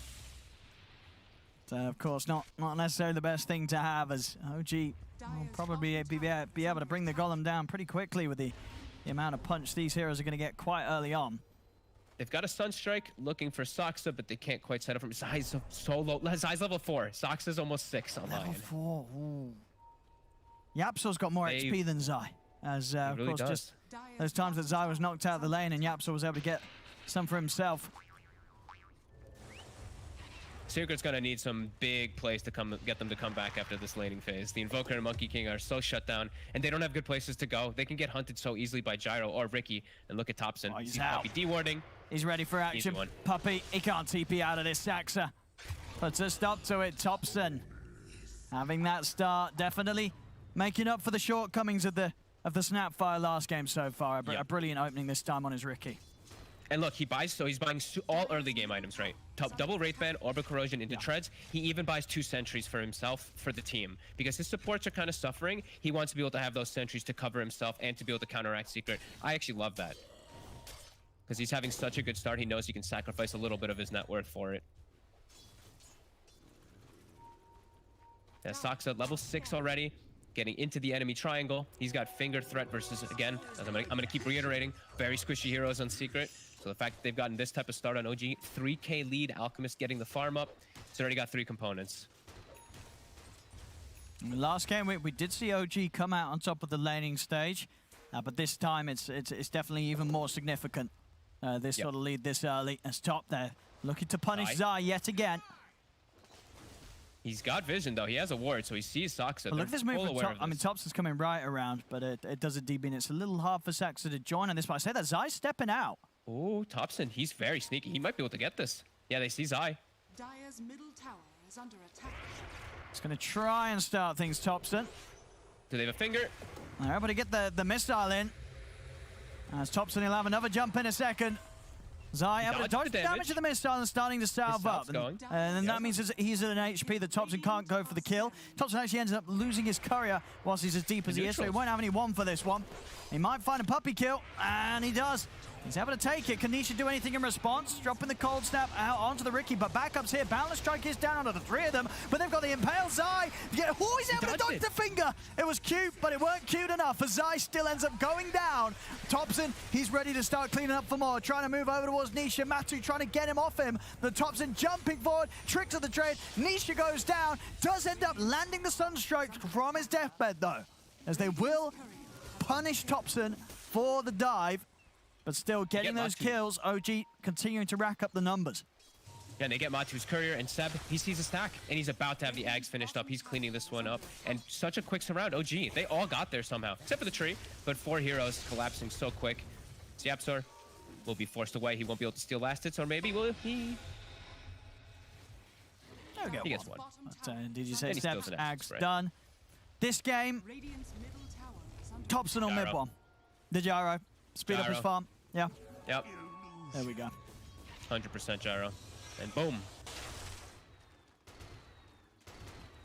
Oh, here we have it. See if mid one can do it this time round. Nice and early Aghanims, and likewise as in the last game, it will boost his potential to farm. It feels so much better this game though. It feels like they don't need to force the issue as hard either, because Gyrocopter's going to be able to get this crazy amount of scaling too. It feels like last game maybe they pushed it too hard, and Secret just addressed that in an incredible manner. So this one now maybe being a little bit more patient, because they're so far ahead at this point. They don't need to force anything, you know. They can just chill, play regular Dota rather than being super chaotic and forcing too much. As they've got Secret completely on the back foot. Like the Midas just got picked up. 12 minutes 50 seconds, super late for your usual exorts.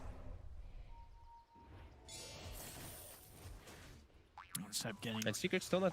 Puppy's still not 6. He's Fatal Bond farming a hard camp. He's nearly there. His camp will nearly there. And they need it. They really need that chaotic offering to stop the invasion that's coming from OG. As we see, the Gyro, he's going to look to fight. Every time he has cooldown up, he's going to charge into the Secret lineup. So they really do need that chaotic offering to be that frontliner that they are lacking. No, absolutely. Mid one this game, he's at the perfect start. 2-0-4. He's been fed in Aghanims. He couldn't get any better of a beginning, really, as the Gyro this game. So we'll see how he's able to pull it off from here. Yep. And they've even...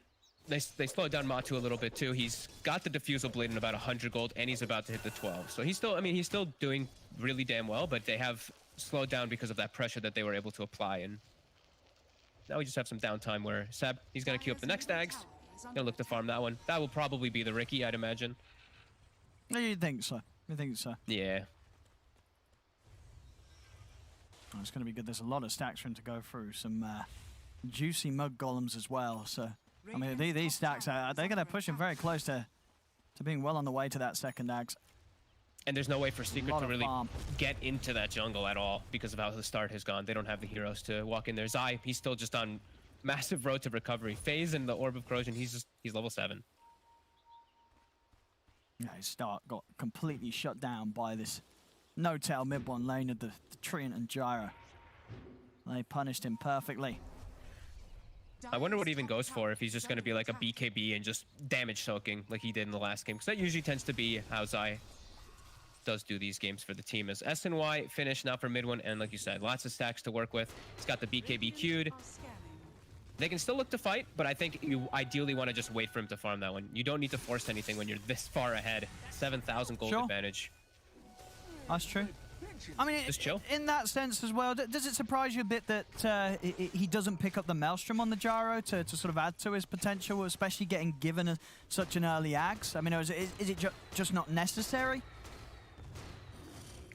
Maybe a bit surprised. I think maybe just because of last game, he just doesn't want to be fragile, and it's SNY is just it's a good pickup on Gyro. Gyro just needs mobility. No, for sure. Damage is going to come out. It's just if you're skipping it, you know what I mean? I feel like when you are getting given an axe, if you imagine having a quick axe and Maelstrom on this hero, likewise with the Monkey King, it's going to propel you a lot. But we'll see how it plays out for him, as you say. Just building in a fashion that means that there's really no excuses for him dying in a team fight. He should be I think it's pretty invincible.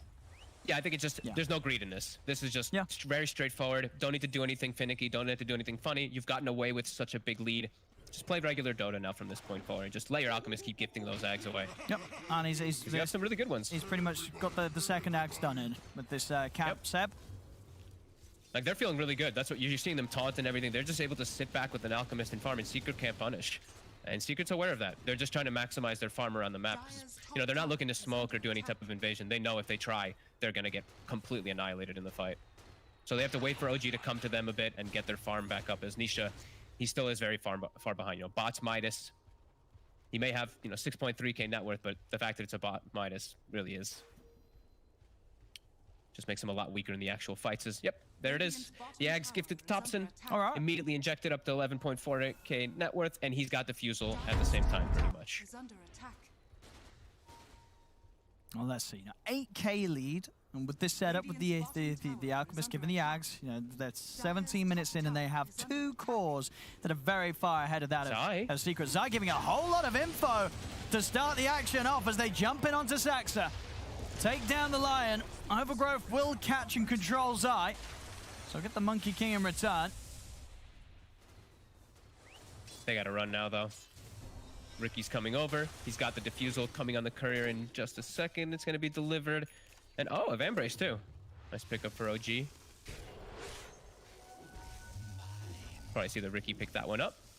And yeah, just continue to get this farm. Very comfortable spot. Get the gyro BKB, and then you can really force the issue on OG and Secret.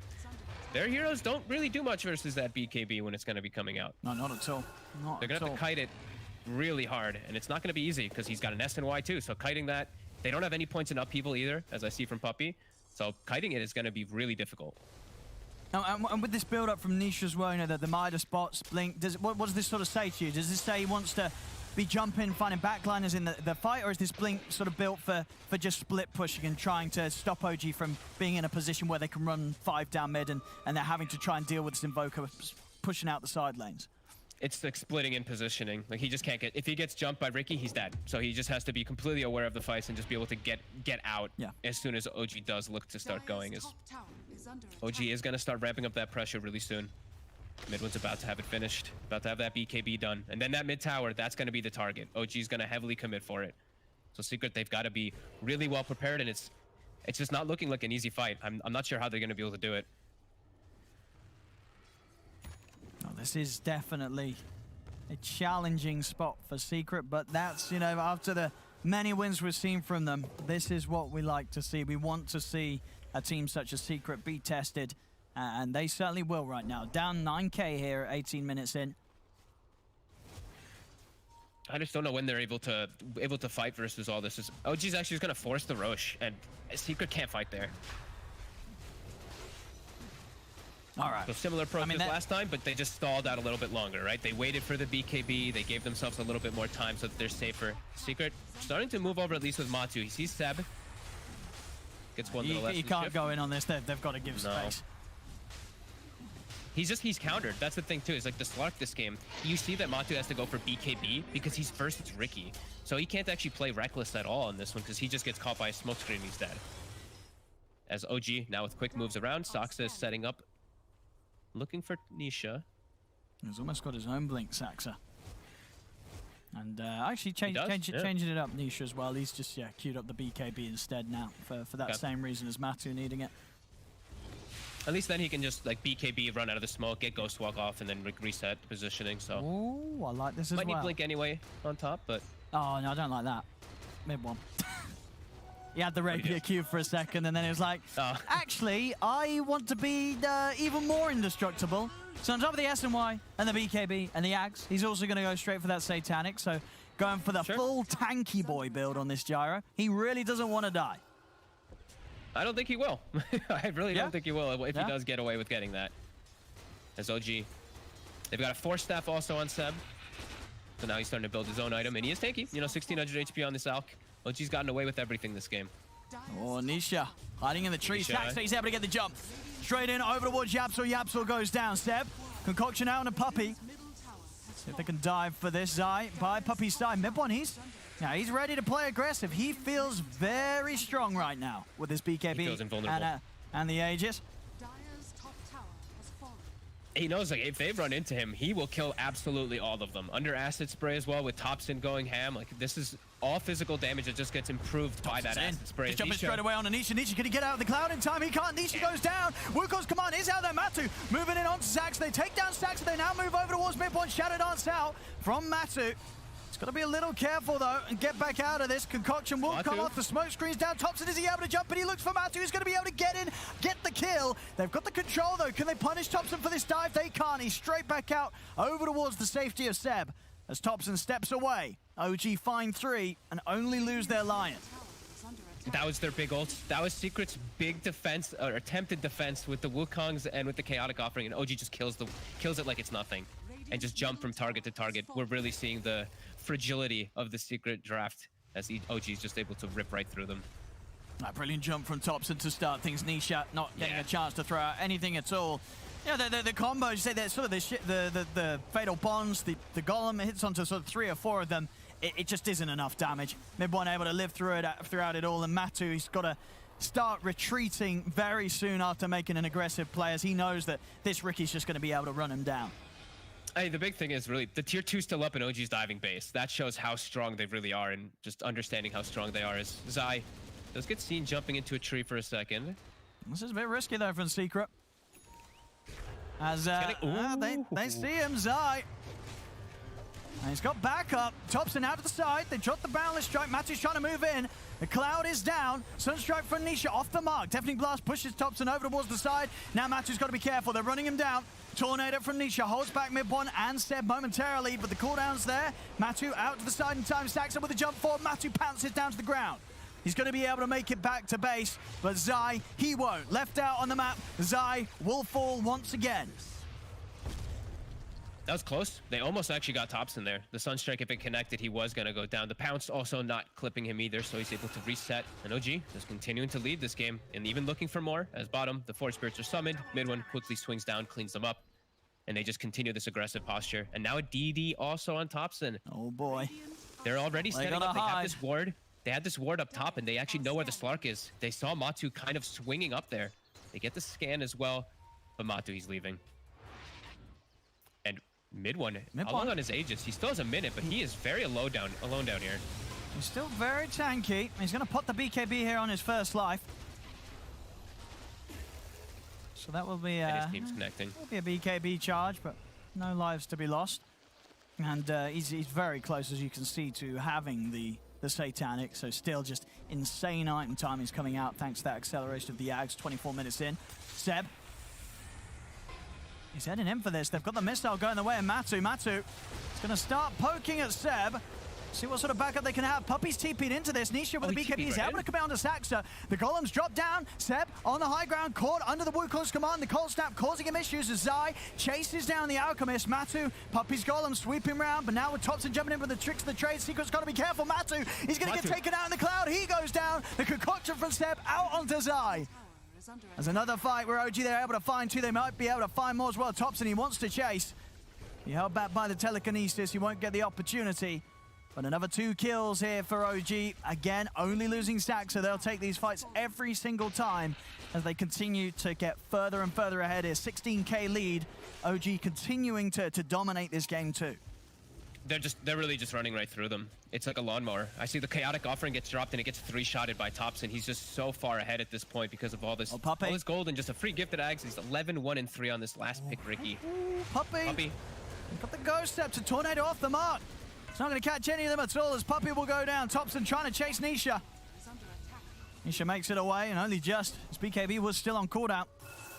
They're getting dove to the base, and this lane still has the tier 1 and tier 2 up. Like, they're just not letting Secret come out at all. And with that vision that they do have, they're defending it very nicely on the side of OG. And yeah, they're giving no hope. They're really not giving any space at all for Secret to breathe. Zai scouting out Thompson for a small moment here.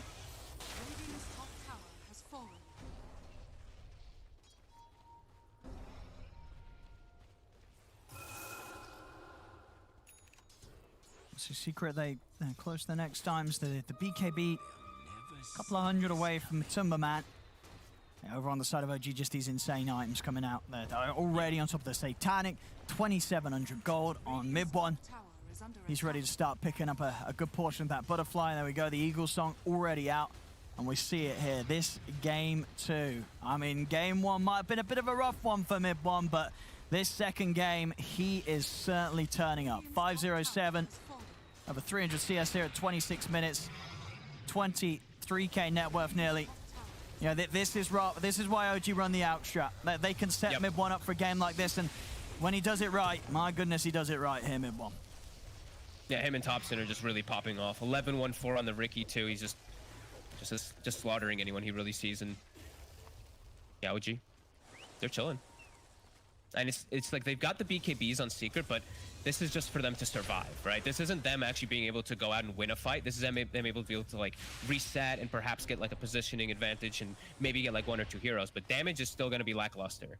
They're going to need the next item to really be able to actually address this massive gyrocopter in Ricky. But they're actually poking themselves forward. They are under vision though, so they have to be a little cautious as Thompson is at the ready. Not quite level 20, Doesn't have that crazy blink cast range just yet, but it's soon on the horizon.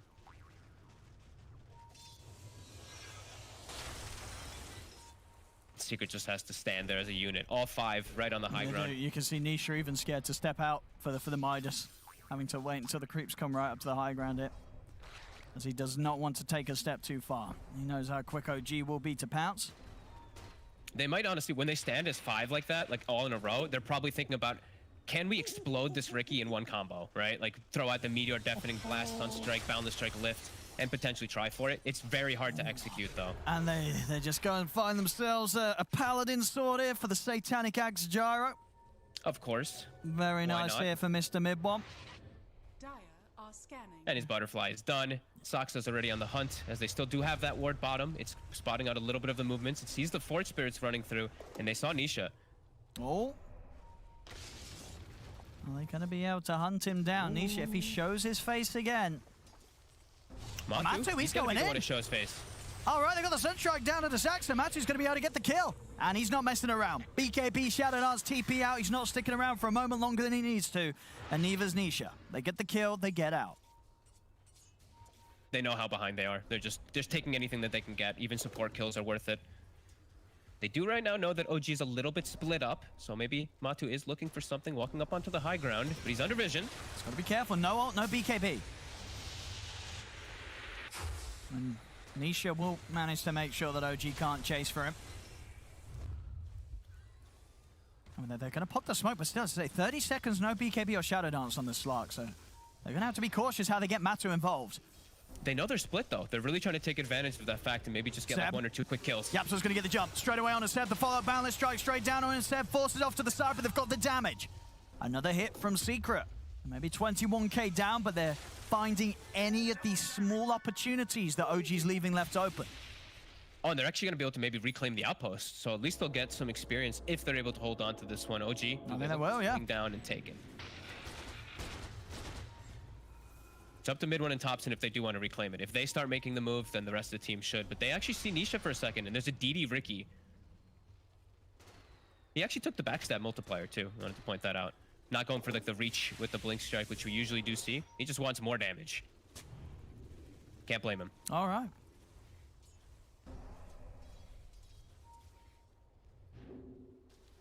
Yeah, 15 seconds, outpost. Looks like Secret's gonna keep it reclaimed. So a little bit of experience that they really need in this game.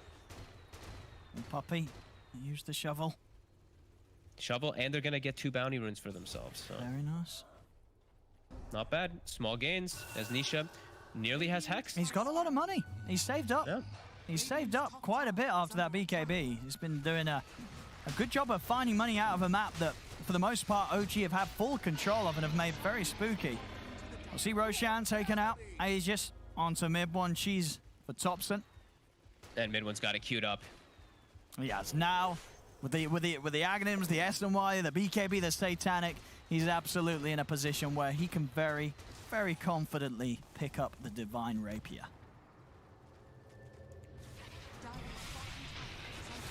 So here we go. He just walks into the high ground. Matu gonna start building up some stacks. MP down, wants a mid bomb. It's going to take away quite a bit of his mana here, but mid bomb's still standing ground, sieging these barracks. They've got to pop the fortification. As Matu, he's dead! Oh my god. He's gone! Straight away dying at the start of this fight. He's got a buyback available. Zai is dropping the Wukong's command. Matu will buy back. No tail popping the overgrowth. Zai trying to keep himself hidden in the trees. But the concoction takes him out. Matu jumps over towards Topson. They have the Sunstrike. Is it in a burst? No, it's not enough. Topson able to get the cheese off in time. They couldn't quite do it as Topson will live. Jumps over towards Matu. They force him back to the base. They'll keep him alive. Zai trying to get back into the safety of the fountain, but the tricks of the trade. The E-blade from Topson. He kills Zai in the fountain. Oh, that was just fancy. As and that's they it, just call GG. it. Well, there we have it. OG. They turn it up here in game 2. They hit back arguably harder than Secret did in game 1. 24-9, Yep. 28k lead. They sort of stuck to their guns here with it. The draft opening, 3 same heroes. They run it back. They switch it up a little. They get Topson arguably on a hero that he was destined to have much better of a game on than the attempt with the Snapfire in game 1, and he certainly did. The Rookie pops off 14-1-6, and they're able to set up a pretty perfect game for mid-1. 5-0-10 on the gyrocopter. This is how the strat plays out in OG's minds when they go for this sort of draft.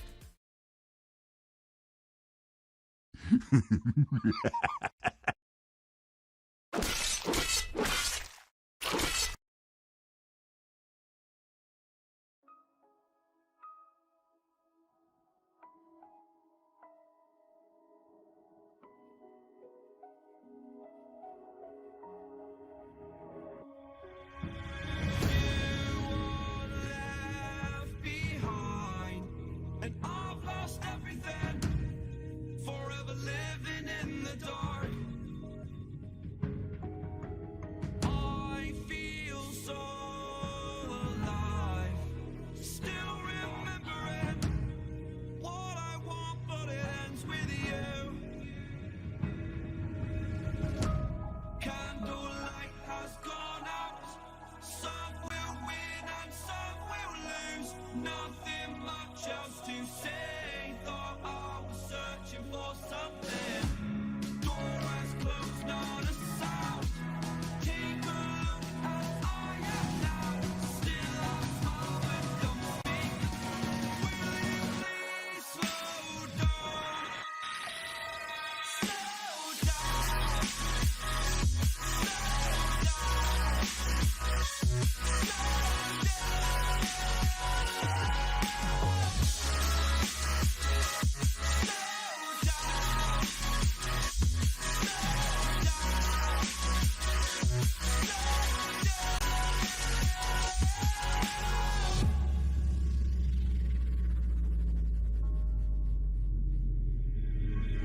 Unreal intertwined, and you're not listening. It is your choice to make a little mockery, it won't do. Further down the line, still surrendering, trying harder to forgive you. Candlelight has gone out, some will win and some will lose. Nothing much else to say, thought I was searching for something. Door has closed, not a sound. Take a look as I am now, still I smile but don't speak. Will you please slow down?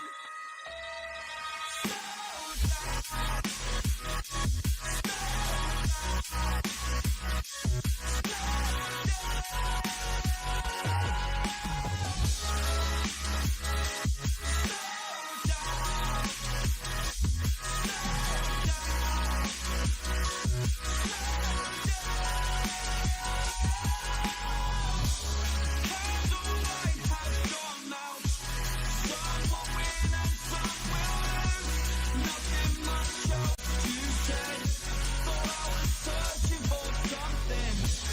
Door is closed, not a sound.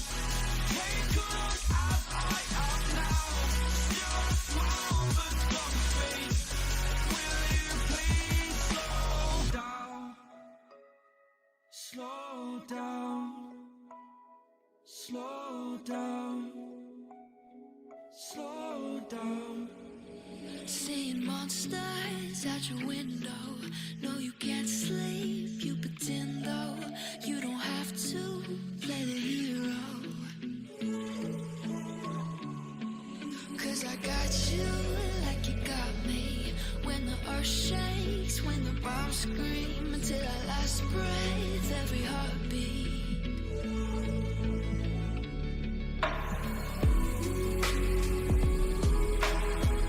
You know I'll come running.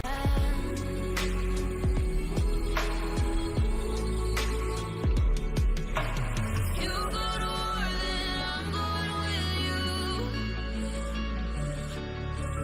Pick up my sword, yeah, there's nothing I won't do. When you found me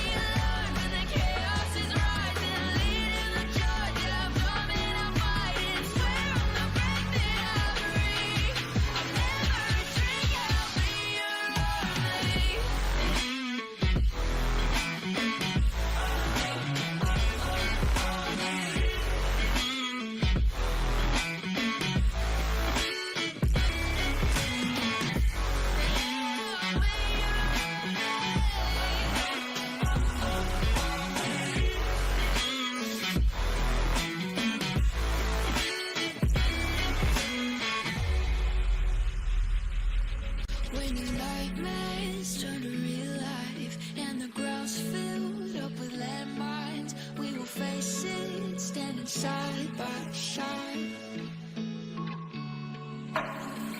You know I'll come running when you need. I'm coming. You know I'll come running. You go to war, then I'm going with you. Pick up my sword, yeah, there's nothing I won't do. When you sound the alarm and the chaos is rising, leading the charge, yeah, I'm coming, I'm fighting. Swear on the breath that I breathe, I'll never retreat, yeah, I'll be your army.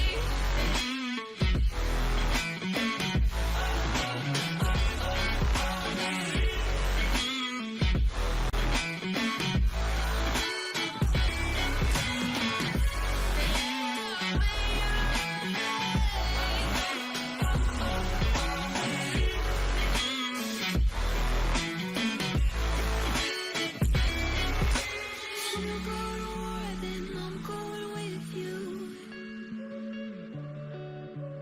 Pick up my sword, yeah, there's nothing I won't do.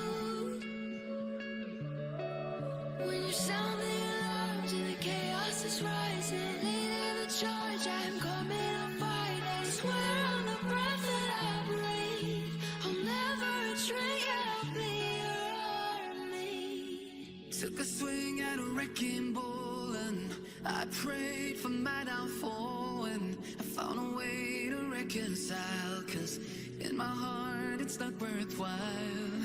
It's a bloody battlefield where some go down, others heal. In the end it's all the same. All you can do is play the game. Oh, do we say goodbye? Refuse to question why. I'm sad to say I'm sorry, so lie. Pretend that you're okay. Swear that you will stay.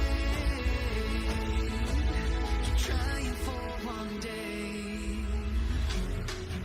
I'm sick of all these lies. Don't care if I capsize. There's nothing left for me to hide. Don't wanna live a lie. Too many lows, too many highs. Too many things to criticize. And so I leave it all behind. Don't wanna live a lie.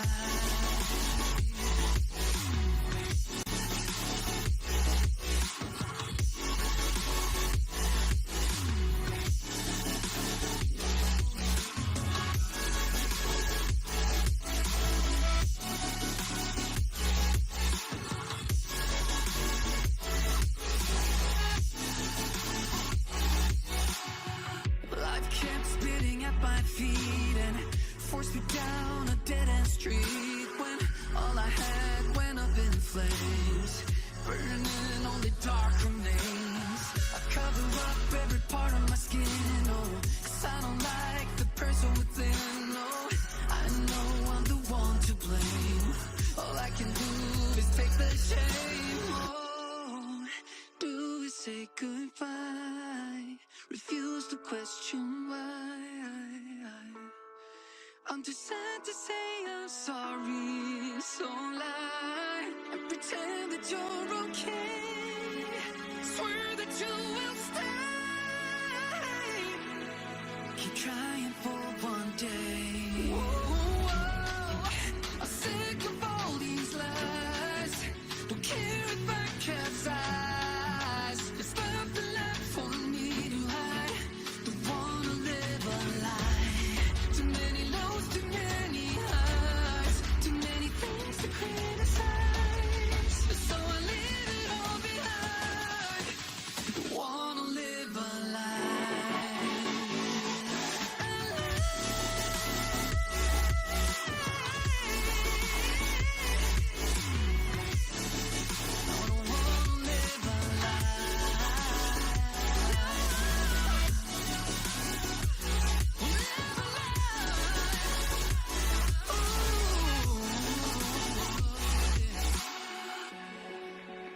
sick of all these lies.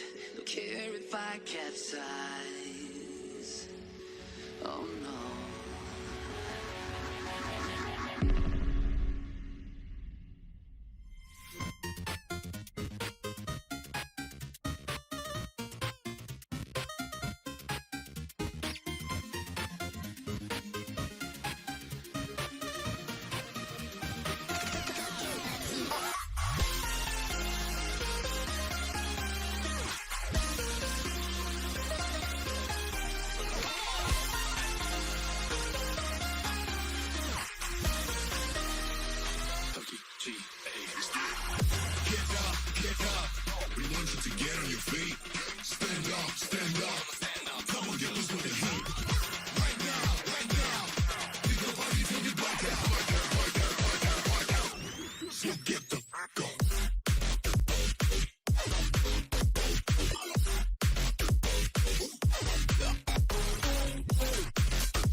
Team Secret and OG, a third and deciding game, the final game of all of the Western European DPC League.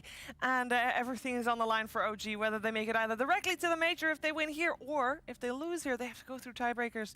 Really don't want to do that because it's all best of one. Tundra, Liquid, also two scary teams. We got Purge on the big screen. I got Kyle and Seagup here as well. But we don't really have a draft yet because something about a coordinator, surprise, not being available at the moment, but hopefully we'll get it soon. But that doesn't matter because there's so much to talk about with this series that we'll gladly spend this time chatting with each other about these two teams. I got 3 quick points. One, wish OG played like this against every opponent, not just the best ones in the world. They seem to consistently play better the better their competition. Well, they had to find the AUK first of So all, counterpoint. 3 things. Second point, Carl. Thank you. Topson on aggressive heroes that run into enemy triangle. This is when OG always looked the best. It's not really Ember Spirit anymore, but Riki did look damn good. He did. And third thing, the strategical advantage, breaking the game. No-Tail found it.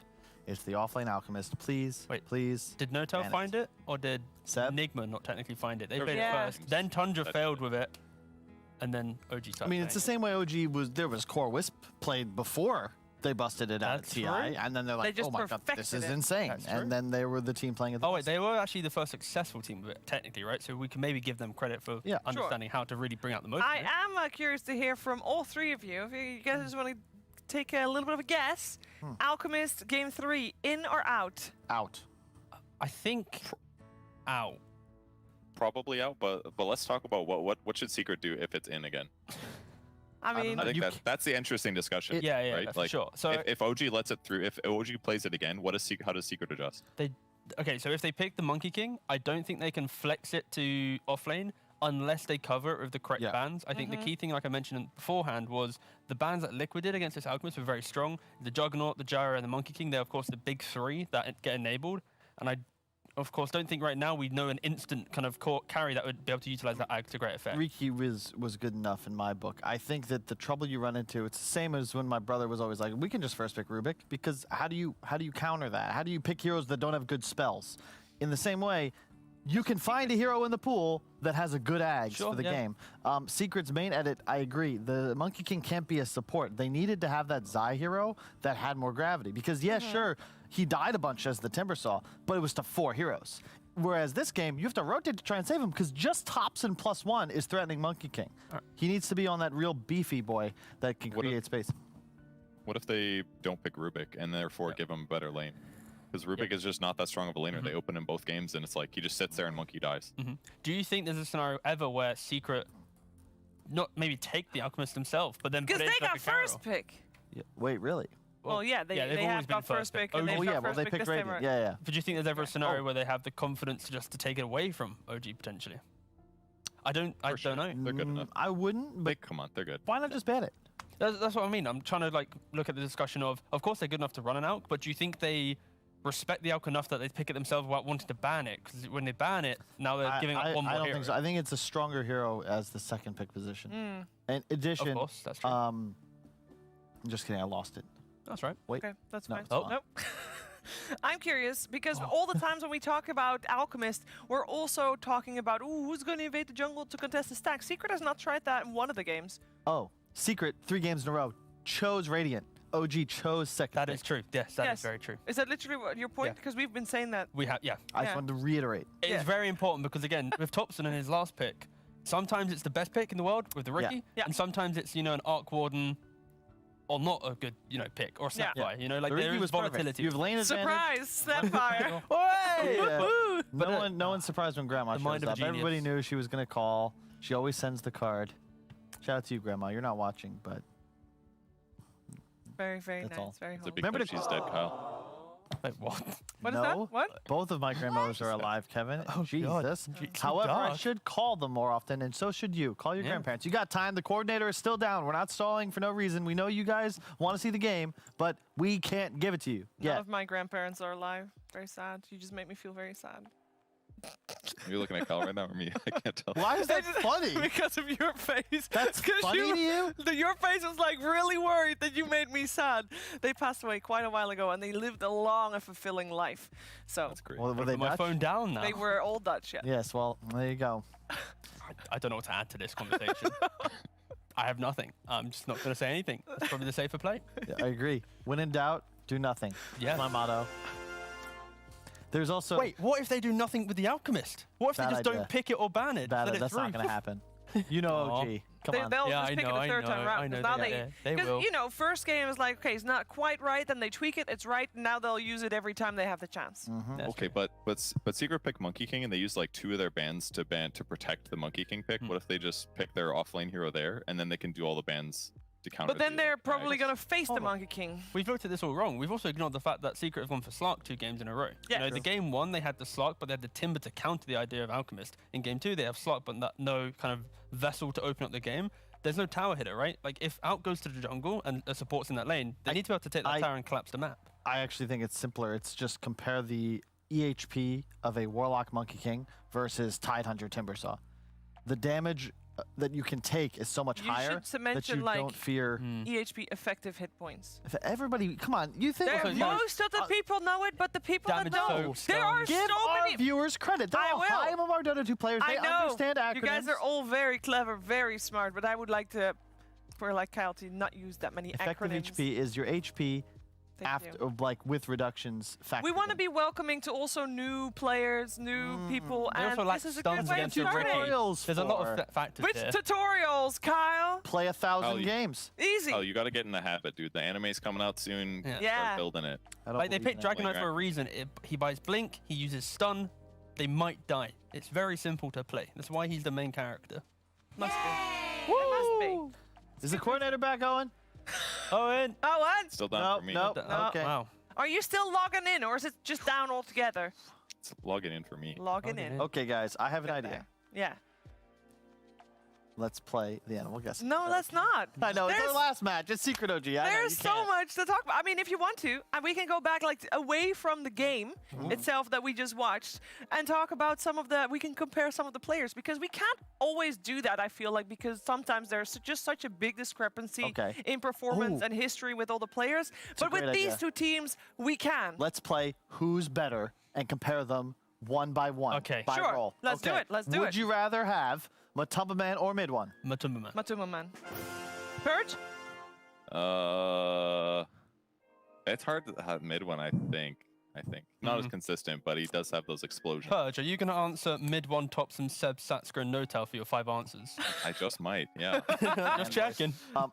Personal anecdote. I remember chatting with Cyborg Matt in Singapore at like the second to last event before the world shut down. I think it was back in like, what was it, November, December? I Just think it get to the point. Yeah. You get to the point. The break's not that long, Kyle. last December. Do we have I any was ads to play, Shiva? Not yet. Soon. Last December, I was talking to Cyborg Matt, Yeah. and we were having a drink, and I was asking, how is it adjusting to the new team? Matumba Man had just joined, and he was like, honestly, I don't know how anybody let this guy go.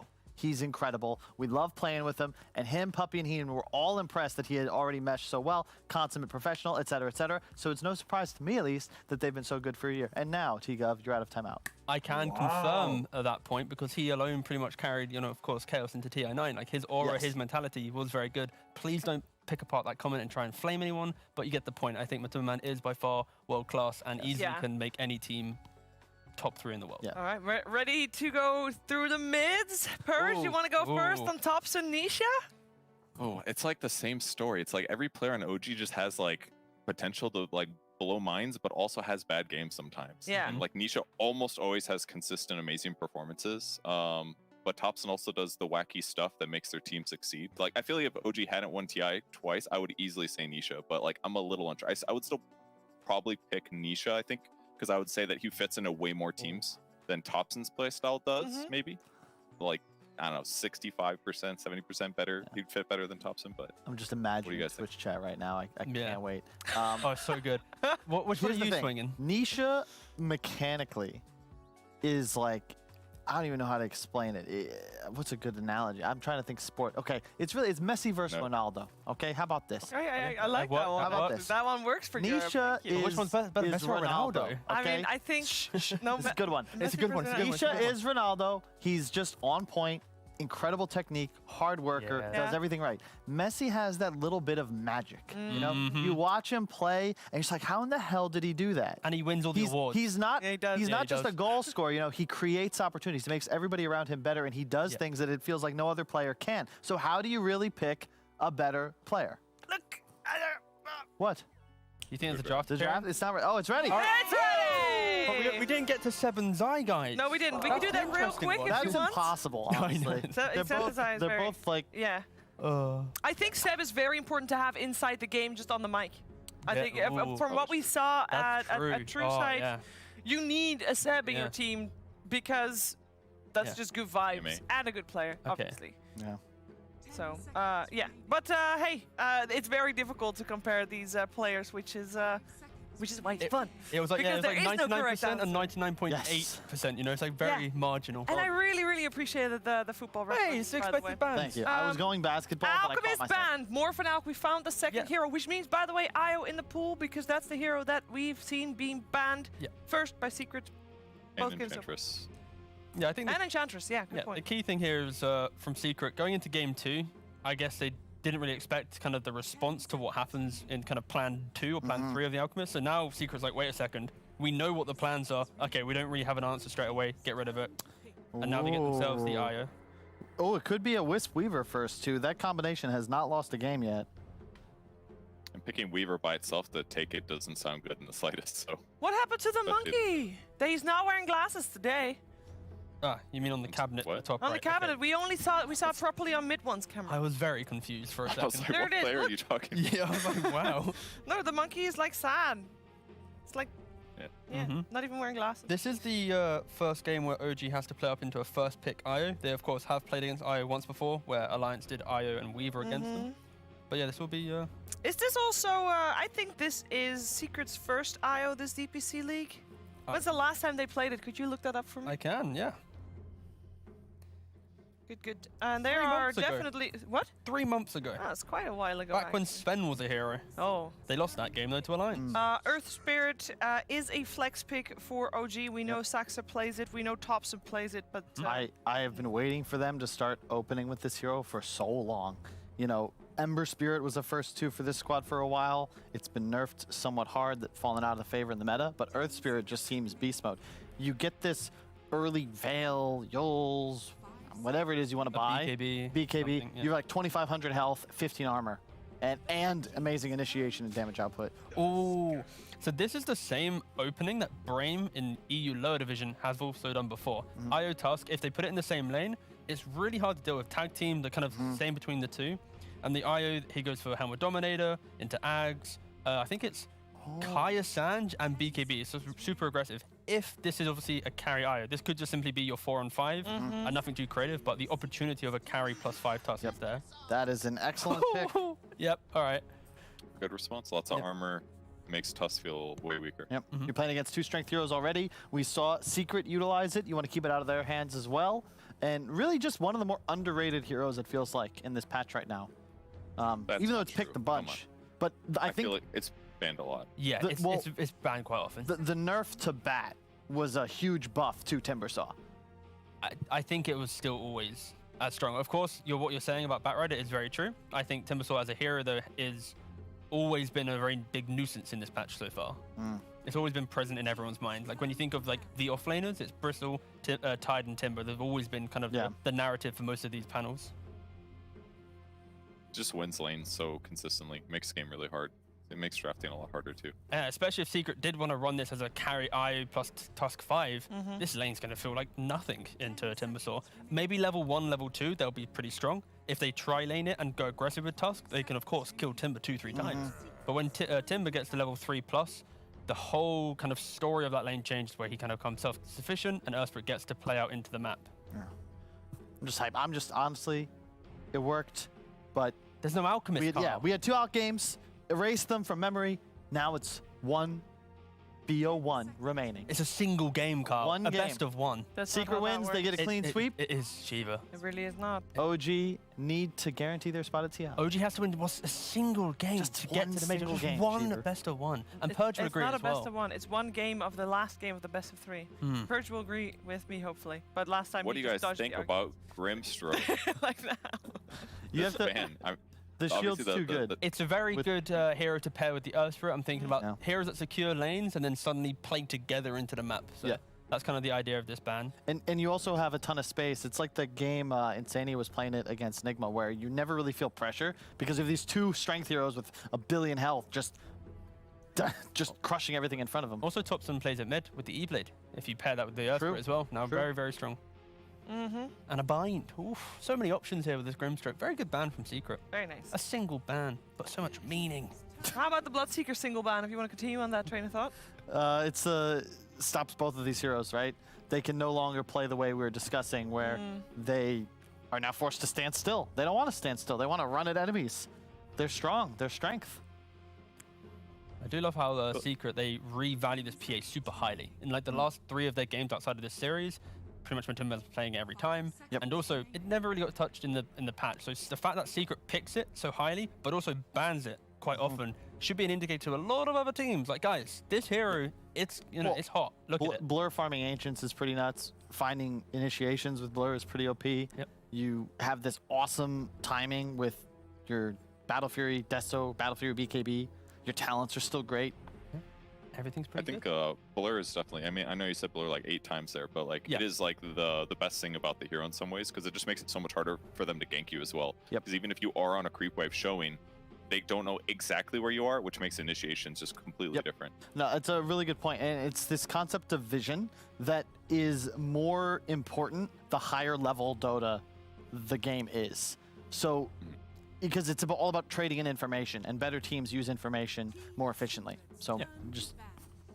And also, just better teams in general use vision, even observers to a higher level. You know, like they won't place wards when, you know, in the moment, they'll place it for the fight. They'll place it in areas that they look to move into eventually, rather than the place they currently are standing in. It's always, you know, it's a very deep game that we often don't actually get to see properly. I think, or at least it's not properly kind of analyzed because it's so quickly kind of pushed through. No, you probably could spend more time just analyzing and breaking down a game, at least twice as long as the actual game goes on, if you really tried to get into even just one aspect. I mean, when we're, you know, the early stages of the game, those 4 players, the 4 supports in the game, they do so much that you could definitely just spend time only talking about them. 5 position, life, perennially underrated. True. Ignored. Or if you're OG, it's all about Topson and what he does to make all those supports lives miserable in the right game. They ban out the tree. I think that makes sense, considering you already have so much of an issue right now with damage output. And physical clear, No-Tail's tree armor spam did seem very effective, and they take the Weaver. I love that pick. That's so good. Yeah, it's really good. Do Bugs proc tag team? Don't believe they do, because they're like not true units, but either way, tons of minus armor, physical damage amplification, and from what we've seen so far in this league, the best pairing with Wisp. Also, tag team only applies to summons that Tusk creates, not other summons. So just for future reference, like if you ever Tusk with anyone else, it's not good as if it's going to be like, whoa, damage, it's only Tusk. Weaver, this is late game. Weaver is putting bugs on targets, and oh my god. IO. Don't bring up the shard. But they're on different teams, 25. Shiva. Yeah, it doesn't even work. Oh, they're in different teams? Yeah. No, I missed it. Okay, cool. I was going to say. I was worried you were going to hit. I heard the Weaver and it's like, okay, you know what? I just assumed that it was going to be a... This secret draft is... It's very much a first pick draft because we don't really know enough about it. It's a little clunky right now, but their last 2 picks will hopefully bring it together. And in theory, it'll be their 1 and 2, or they'll decide the Wisp is core. Although I don't know if you really want to play core Wisp anymore into these 3 heroes. This is spooky. I want OG to pick like a strong kind of black hole counter or some cancel. Like technically, Wyvern here is amazing, especially against the physical damage of the Tusk, the Tether, the Enigma. But like, it's such a weak hero. I'm worried. Exactly, it's like so hard to pick the hero right now. But the idea is they need to answer this black hole in some form, because we've seen so many games. It's okay against the Tusk too. Maybe. I don't know how well good it is as a hero nowadays, but neither do I. A core Venge. Ags Venge, yeah. Sub 50%. Mid Venge. Divine Nub. Interesting. It's worse than it used to be for sure. You just don't have as much right click, so you have to rely on spells. So yeah, if you can cast a lot of spells and get trades and kills, then it's fine. But it's not as effective, even though Ags is good again. This will be one of the first Enigma games that we've seen in the last 2 or 3 European play days where it, like, pretty much every time Enigma's played, he has to hit the black hole or the fight's over. Oh, they do go with Wyvern. Oi! Very nice. It's a very OG pick, right? Yeah. They've used this in a number of TI finals, and while it's a weaker hero in the patch, the laning prowess specifically is just not there anymore. The base damage is so low. To your point, it is perfect. It answers the questions you had with the draft. How do you interrupt Black Hole? How do you deal with the physical damage threat? Because I was gonna say, like, the point I was making about Enigma was there's been so many series where it's been Enigma versus the world, and like he isn't able to hit these black holes because it's all by himself. And that's where kind of Secret are putting themselves in that position where I'd like to see them hit some more team fight within their draft. Because if it is just Enigma versus the world, and now there's a Wyvern, there's a lot of pressure on Secret to have good lanes, especially when they're into a Timbersaw, and then rely on the Enigma in the game. Pre-Lincolns, it's going to be pretty rough. It's pretty sick against Enigma too, because Curse is even better than because of Necro summons. Everyone's buying Necro now. Yeah. And Winter's Curse gives you attack speed, and Necro units attack really fast with bonus attack. Ooh, that is good in the lane matchup, but Ursa hates playing against Weaver Wyvern. Like, you have a BKB piercing ultimate now if it's not used on the Enigma. Weaver, in theory, sure, if the Ursa gets to a point where you have a couple of items plus Abyssal, you can in concept kill Weaver, but he has a save behind him too. Like, this is not great matchup wise. So yeah, OG right now, their draft really plays on kind of the greediness of Secret's heroes. They have the lane counters and kind of just the tempo they bring to the game. I think the big issue will be going into the mid to late portion. It's a lot of pressure on basically the Enigma versus Wyvern duel. Who kind of gets what spell off first, who's covering each other. And if the Ursa is able to get to 3-4 items, he can lock down this very evasive Weaver. But if he doesn't, then of course, we've seen so many times before, Weaver just runs kind of rampant across the map. And we're still assuming that the Enigma is going to be played by Zai, correct? I think Yapzor. I actually think Zai's going to play the Tusk. Okay. Yeah, with a position and 5. Puppy Wisp.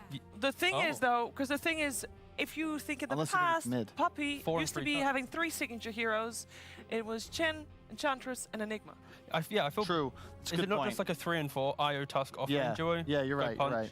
Because that makes more sense than putting it on Yapzor. You just let Puppy play it in the safe lane, and it gets your Ursa that XP advantage, which is all he really needs to be able to take out Timbersaw. But if you look at these four heroes against each other, the OG damage output in threat just seems so much greater at the moment. Almost all of Secret's heroes are single target, whereas OG just kind of expels damage from their pores. They do, but it's also damage that exists within laning phase up until 1 or 2 tanky items come out from Secret, right? Like they are kind of a level-dependent lineup. The Bristle Band's necessary. It's really heads up. Trying to Why? think. 'Cause it would- Yep. I don't understand why. What's the heads up, bud? Oh, you So just- they're you just having done a damage. lot of fun about this last pick, by the way. They're giggling. They're giggling. What's it going to be? Something's going to be revealed here, and it's like suddenly, it's Tusk in this weird role versus elsewhere. Let's find out. Maybe the I think it's- Medusa will make an appearance. It's been a while since we saw Nisha and Medusa, right? A clear lack of damage between the support duo pre-level 6 is a key thing that Secret can utilize, especially with this greediness of the mid lane. Leshrac? It's I just, okay. I don't know. You need damage. You need AoE damage. You'd love to have something that hits towers a bit, and a Wisp partner, right? I mean, Ursa is in theory, but Yeah, the key thing is the first 3 heroes in Secret's draft leave a couple question marks because you're trying to work out what's really happening. okay. They just go for an Ember. Again, this weakness of the support duo moving into mid will be clear. Maybe right now, Topson's asking for the mid Earth Spirit because he sees the Ember and just wants a 1v1 duel there. This was not a very funny pick. I don't know why they were laughing. Maybe they're laughing I at like something it. else. Yeah, Like, there must have been. Roots against Timber and Weaver are excellent. It's I mean, pretty he's good against- laughing. Oh, no. They're all laughing. They're all laughing. they What is Maybe going it's on good. here? They must have Okay, just so told each 2 other scenarios. the same joke. Topson's either A, asked for a really weird hero mid. Okay, A. It was just option A. That is That was it's it. a pretty nasty Clinks game. You have the same issue as an Ursa against Weaver and Clinks now. How do you stick to them, especially with the threat of a Wyvern coming in? The laning matchup for Ember is rough, and Enigma also gets eaten alive by Clinks. It is a Zai, Enigma, and a Puppy Okay. Io. Yeah, this is it.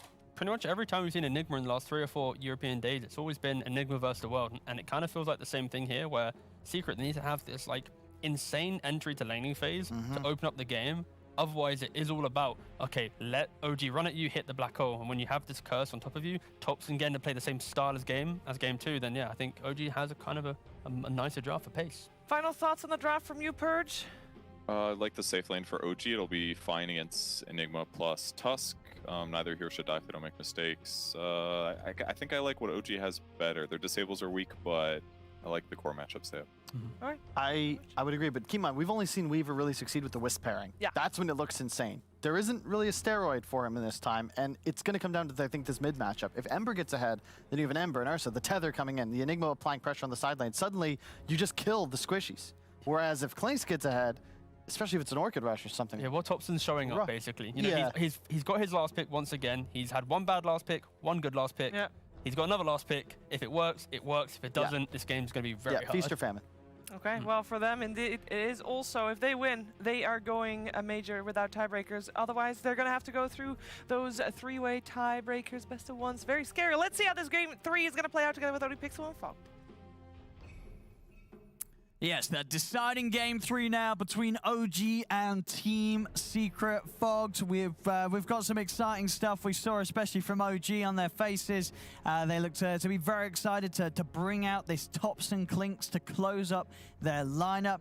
What do you make of this? Is this going to be a solid game from OG yet again, like we saw in game 2? Are we going to see Secret hit back with the ferociousness we got to witness from them in the opening game of this series?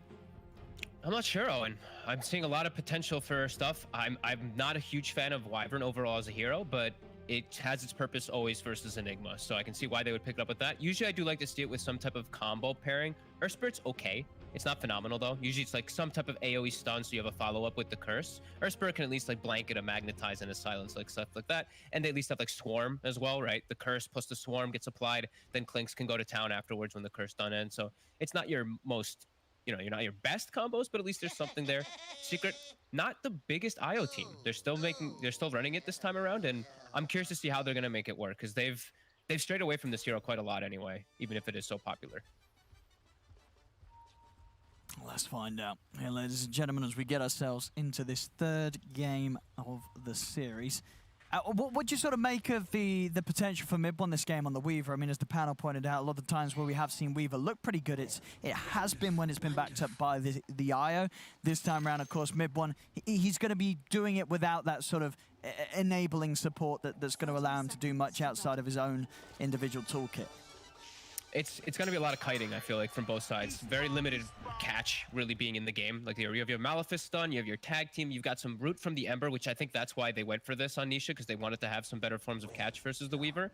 I think he could definitely like weave in and out of the fights pretty decently because there is that lack of disable, but I've literally only seen Weaver work with IO. I'm the same with the panel a bit. I've been a little bit hesitant on the hero a lot of the times, unless it's just like a phenomenal Weaver game, or if he has IO. So we'll see if he can make it work. And yeah, I think this one should be pretty action-packed. Well, let's see. And with the lane setups, is there any sort of matchup here that you feel is going to be rather one-sided early on? I feel like Timber could really suffer. I'm going to be watching bottom lane a lot because IO enables the Ursa to really be able to push the issue versus that Timber saw. I don't know how this mid matchup goes. I don't think I've had to see Clinks versus Ember. Clinks does pretty good versus a lot of melee matchups because you literally just hit them. Yeah, I feel Clinks. I think Clinks is going to do fine here. Yeah, that's like a pretty good lane for him. That's a lot of damage. Yeah, Nisha's gonna have to spend a lot of money on regen. So maybe he's gonna be able to get these last hits, but he's gonna have to spend that extra gold to be able to keep himself topped off. And yet, eyes on Saksa, he's just gonna pull the waves. Okay, so that's gonna be the solution rather than having to deal with laning. He's just gonna have to manipulate it. And Puppy, he's gonna just follow him. So he's got the tether on the creep. He's just gonna hit him the whole way. And I think they were prepared for this to happen. You know, they have that ward already placed down early on from Puppy on the high ground, so they can just follow Saksa, keep tabs of him the whole time, and just keep hitting him with that creep.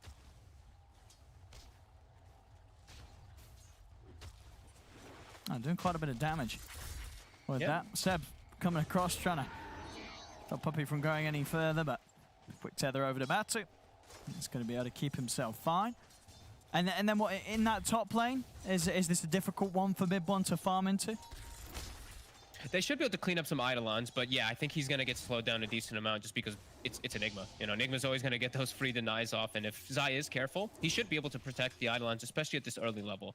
No tell, he doesn't have Splinter Blast left. Once he starts getting Splinter Blast points, they can look to clean up those Eidolons, but first few levels, Mid1 will miss a couple last hits for sure. I'm sort of looking at this top lane, talking about Zai on the Enigma. Does this sort of strike you as a pretty solid Enigma game? Yeah, looks real good. Looks very strong versus Timbersaw always. like it a lot versus Wyvern pretty much at all stages in the game too. They both kind of counteract each other a lot, so I do like it. And just a super strong hero right now is Nisha is just taking an absolute beating in the mid lane. So he's like we said, he's got 13 last hits, he's holding his own, but yeah, he's gonna have to spend a little extra on that. Regen bottles here, might have to bring extra. And I'm looking at OG, look at how many sentries they brought to this top lane. 3 sentries to be able to protect the Weaver and just to protect maybe these like camps so they can try to get some pulls, because YapzOr is being a nuisance. He's always just gonna walk over, block the small camp, block the pulse on the side. Now no tail. Getting a little low here on the mid lane. Saxa did try for Nisha, but Nisha able to hold him back with the chains. There's a reason we don't see Wyvern too often is how weak you really can be in that laning aspect. As every time your Arctic Burn is used, you're just a liability. You're just really at risk of dying every time. YapzOr again, still level 1, but the most important thing he has to do in the game is block the pull. Do not let Wyvern reset the positioning of lane, because they will be able to get the sentry ward themselves. Now no-tail though, in some trouble. YapzOr on him again.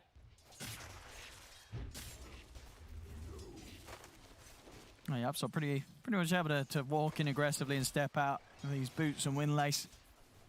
They never really want to waste time chasing him, so he can get a lot of free damage in on the 2 of them. They're getting pretty low up here though. Do they have any regen on either? They don't yet on OG. They have a courier coming out with 1 set of tangos, but they are quite low. These Eidolons, it's going to start whittling them down pretty effectively. Mid one. They're about to hit 2 on YapzOr. They're trying to get onto him. Ooh, he's still level 1. He now hits 2. And oh yeah, no-tail has to go back to base. So he's running all the way back, and mid one, that's gonna leave him pretty sad top.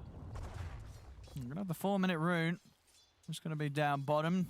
Nisha. He's not going to be able to pick this one. Like, can he go for the slide play? He's going to try. Or Saxa knows he's trying for it. He tries, but Saxa able to grab that and make sure that Nisha doesn't get the refill.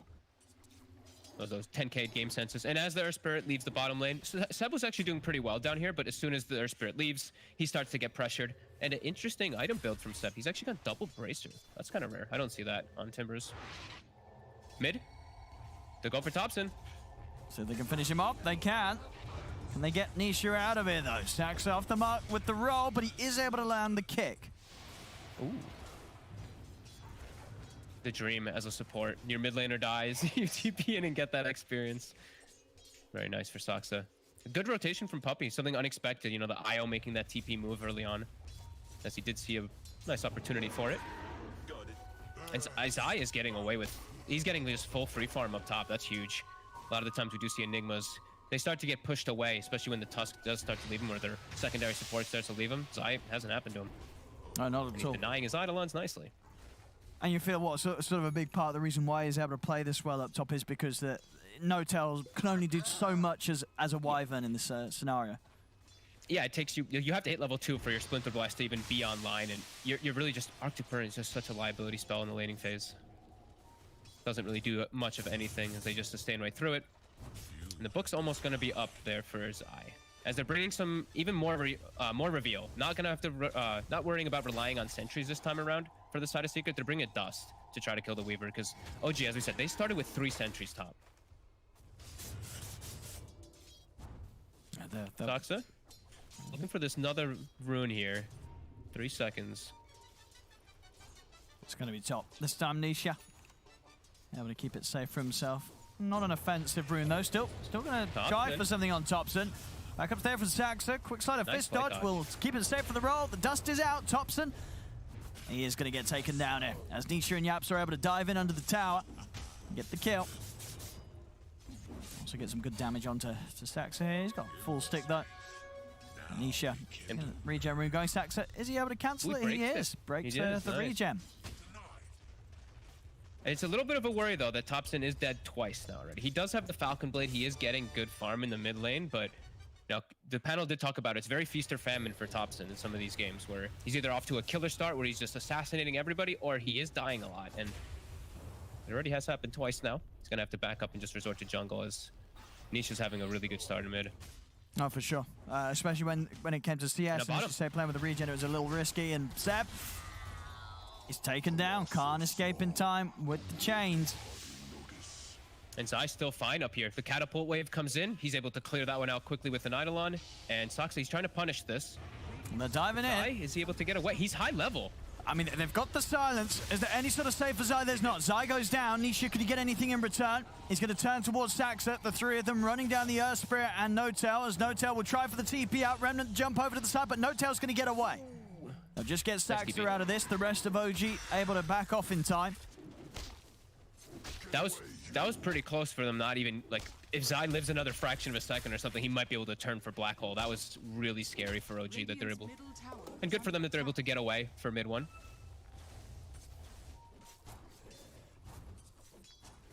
Definitely seeing some great lanes coming up from Secret, though, as this Ursa's getting a free start in the game, Ember's getting a free start, and your Enigma is not getting punished. He did get punished the once, but he's already got that book one timing. So this Weaver, he's going to suffer in the lane a lot, as not level 6 just yet.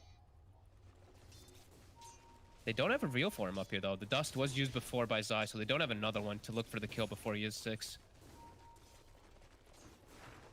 But with Book, I think they could really look to surround and start pressuring top super hard. Nisha, he's got an Arcane Rune too. He's going to start making the swing toward top. He sees that it's an Earth Spirit farming mid. Knows Klinks is just jungling.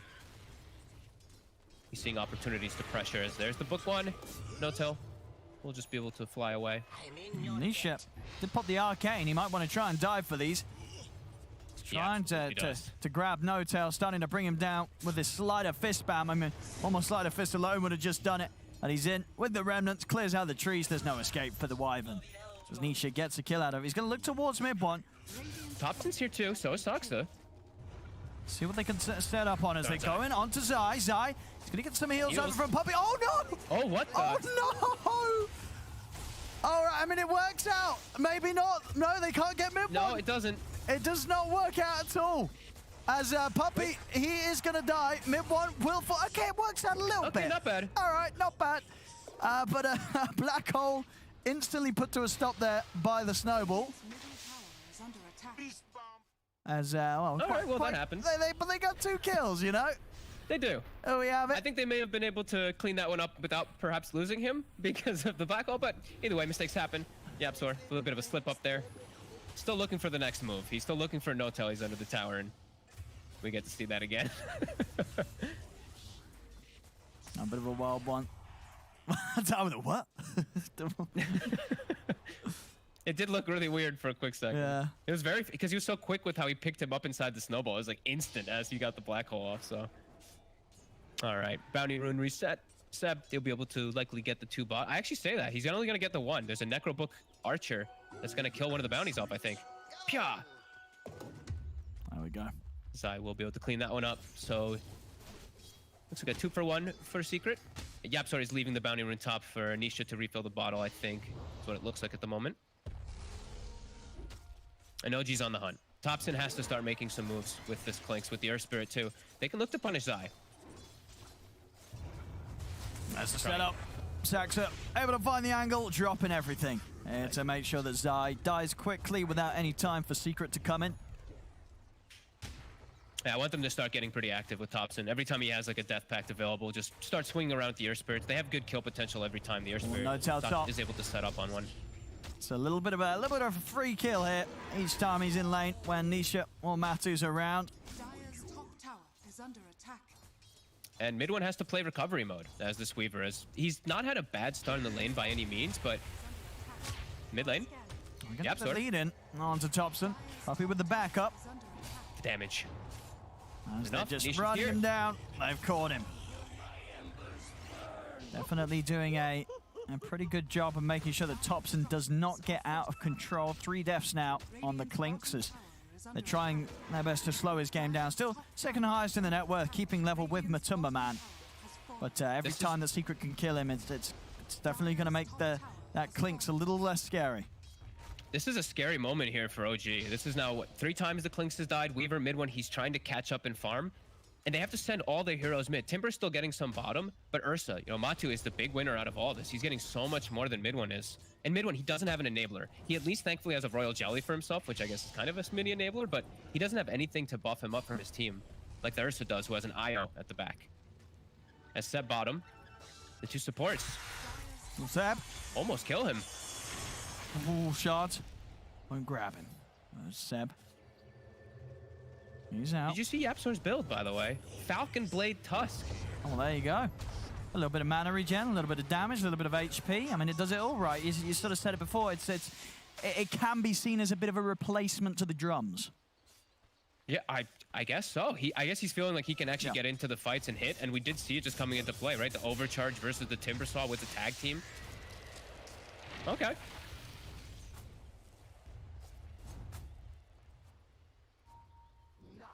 And Matu, there it is. Battle Fury online, doesn't have any stacks to work with, but doesn't matter. Yeah, it's very quick. He's gonna accelerate so much faster than mid one.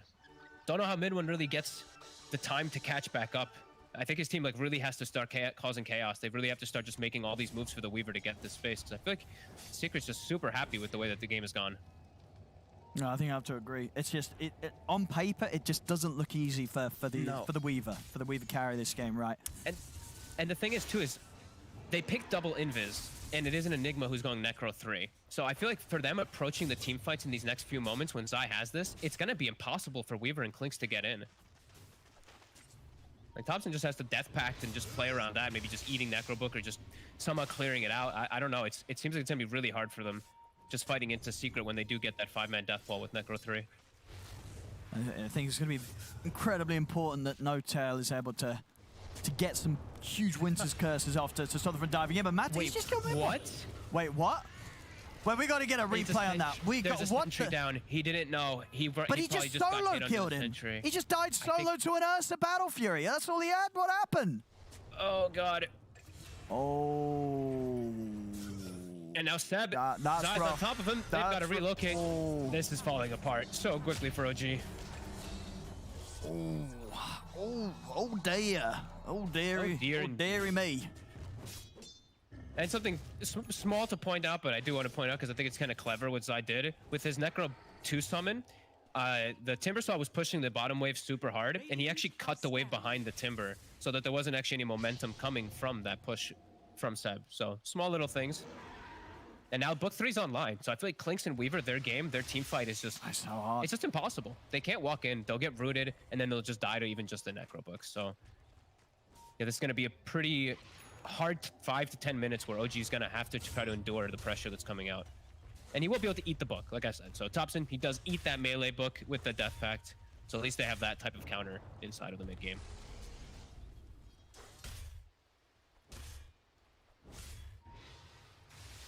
Can't die like that though on the Weaver versus Battle Furier. So he's just gonna farm so much faster than you. He's gonna get that next item up.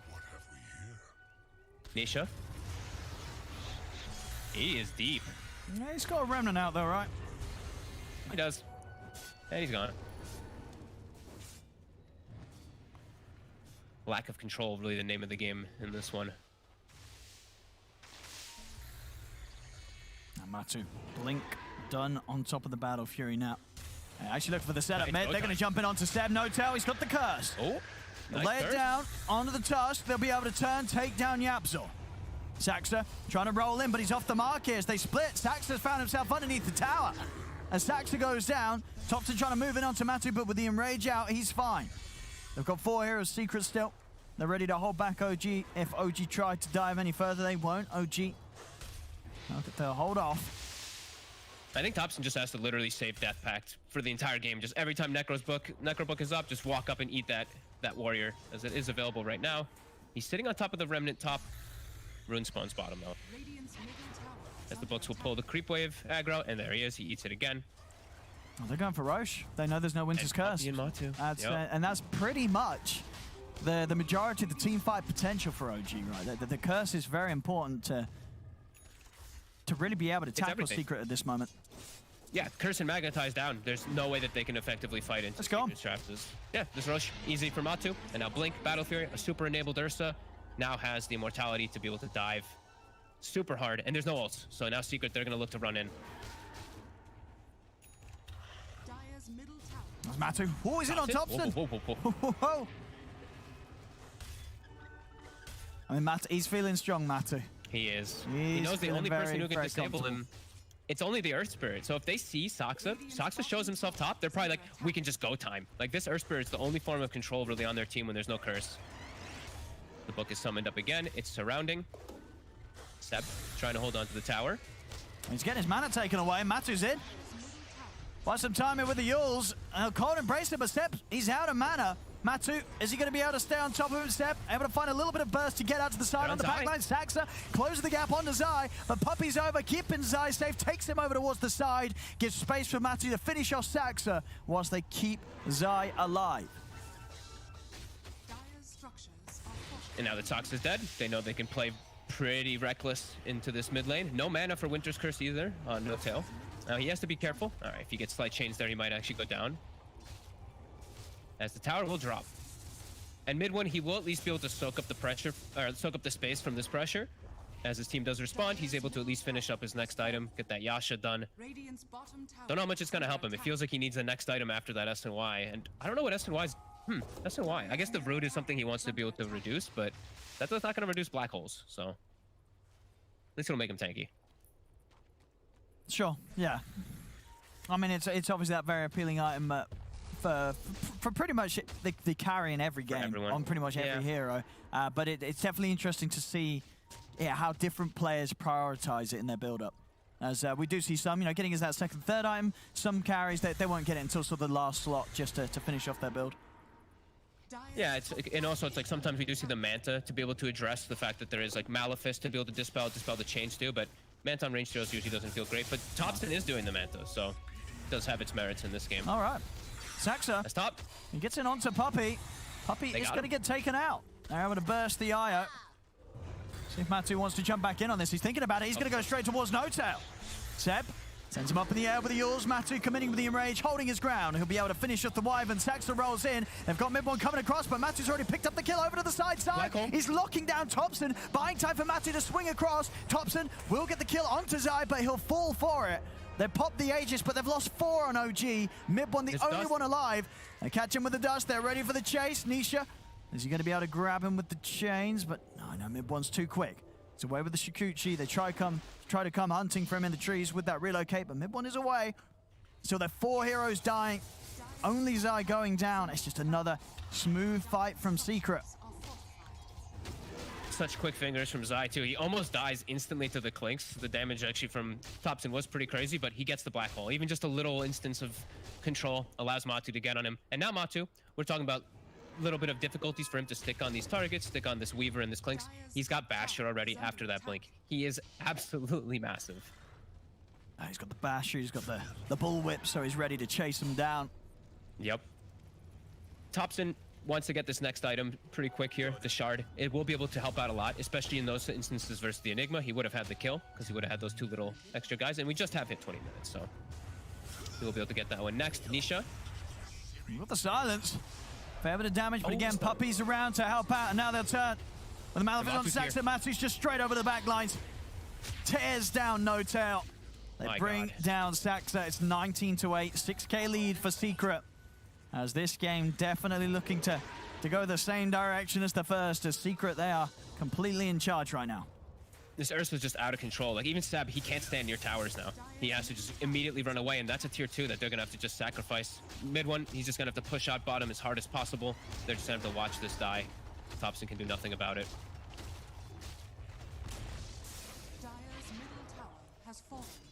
I've got the blink on Zai now. Bottom lane mid one. Trying to go for Nisha. He's got a Remnant. Yeah. You can't do this alone, and in fact, Nisha's able to punch back just as hard. Yapsor's on the hunt, too. They actually saw him, though. Saksa did ping out the fact that Yapsor was swinging over. So mid one should be okay. Say that, but Yapsor's trying for him anyway. Saksa is behind. I mean, he's on his own here, yeah. He's like, I've got the Falcon Blade. I've got the damage. And just trying to instill fear into them. He has got the backup of the relocate coming in. Saxa, he's trying to move it onto Yapsor, but Puppey's brought Nisha over. They'll get the Magnetize off, but Saxa's gone. Mid one trying to find Puppey here with the help of the backup of Tops, and they do get the IO. Nisha is having to deal with the 4 of them, but he's able to break out with the Remnant jump. Matu watching from the side. He's looking for No Tail. No Tail immediately with the Cold Embrace will lift, but the bash is there. Onto Topson. Topson goes down. Seb will fall as well. No Tail's also going to die. He drops the curse. It's probably not the only curse that he's dropping right now, as this game's looking rough. OG, they've lost 5. And Matu just continues to clean up. 10-0-5. BKB is shortly going to be on the way out. I think it was OG. They connected really quick too, but Secret, they showed up with their own force. Yapzor somehow survives during all of it, and Matu and Nisha they literally just kill everybody. Nisha just uncontrolled in the fight. Matu as well. He's always picking and choosing his targets. Sits back, waits for the Wyvern. Cold Embrace came out like literally instant to protect him, but he just moves to the next target. The Clinks gets bashed and just instantly killed. Now this lead just continuing to grow for Secret. Look at poor Thompson. He just gets bashed and just gets completely eviscerated. And Nisha just swinging in and out. He just gets in and out of the fights as Matu's able to hold his ground. And now it's an 11k advantage. Matu, he's having a great time. Oh, and poor mid one. Oh no.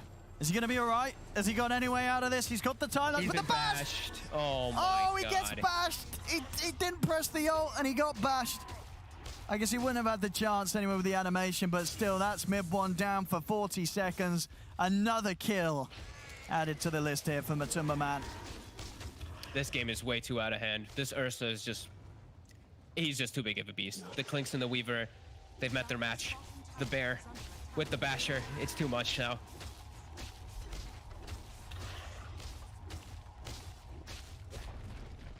Dire's bottom tower has fallen. And Zion Yap's already smoking up, seeing if they can find some action out in the map whilst Matu pushes They've got in the bottom. reload. So they can always, if he gets a catch with the tag team with a punch, with a walrus punch, they will always have the follow-up reload that relocates. And Thompson, he knows exactly where he is. Yapsor's right on him. They found Thompson. Saxon next to him. Zai's going to jump in, drop the black hole onto the two of them. It's just 2 more easy kills here for Secret. It just doesn't stop her in this game. 28 kills here at 23 minutes in. They just know exactly where OG is. Look, they're even pinging right now Matu to go protect him because of the relocate. Matu's going to move it onto Seb. Puppy is TPing out. The curse is going to be dropped to cancel the TP. Coming. Puppy will fall. Matu with the BKB commits onto No-Tail. He'll get one. He's turning towards mid-one. Mid-one, he's got to hope that he doesn't get bashed here. Oh, God, he's going to get bashed. He gets the time lapse up, put it straight into the snowball. Dust is out with the Shikuchi mid-one. He's hiding. Matu's ready to chase. Are there any more bashes here from Matu? He's going to be able to blink if he wants to chase. He certainly does. He wants mid-one. Mid-one should be fine, though. Shikuchi, again, able to save him, as this time, mid-one will get out alive. Get out alive, but lose their Wyvern and just continue to have no control of the map whatsoever. A Secret just swing from lane to lane, getting kill after kill after kill. Nisha now almost has a full Aghanim's. They're trying to set up for him up top. But it has to be Soxa if he's able to get the connection. Oh, he is and able to get it, though. Finds the opening. And straight away, But Nisha. he's got illusion. He has that illusion rune. It's going to be enough to save him. Remnant's out, though. Yields him up. But he's straight over. They're still trying to chase, but now backup's here. They do kill Nisha, actually. They're able to get him. But time has been bought for Secret to turn up. Matu's going again straight for No-Tail. No-Tail actually had to separate himself this time around. They've got the silence out of Matu. Can they kill him off? Matu pops the enrage. He's still got the BKB. He's going to pop it. Standing down. Turn towards Seb. Puppy comes in with the tether, keeping him alive. The snowball comes out for Yapzor. Matu. Oh my God, he's alive. Finally, he's going to be able to live. He's going to be able to live. He gets out of there. Puppy with the save. They've killed off a fourth. The Saxa goes down. I mean, it's just too much for OG. God. It's too much. They cannot deal with Secret here. Was he out of stones too? Like, did Soxa kick him because he had no stones left? I think that was the case, right? Because it actually kicked him on the low ground and allowed Puppy to get in range for the tether. That might have saved Matu, I want to say.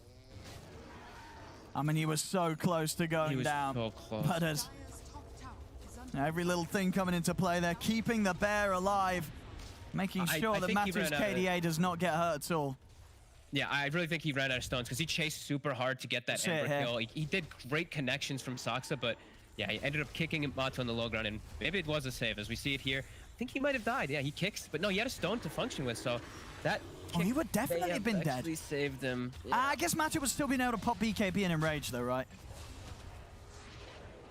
Because he did have bite, but he was holding them pretty long. Would have been close. Yeah, it would have been close. Yeah. As now they're able to get an Aegis, and they're still in a comfortable spot. But OG, if they were able to get maybe some small kills, maybe some potential for them to come back, is now the game really just completely out of hand. Puppey now has a cheese. So all these situations where perhaps they get a big kill, it's going to get turned around if they don't know how to dress on Puppey. He's going to be able to heal them up to full.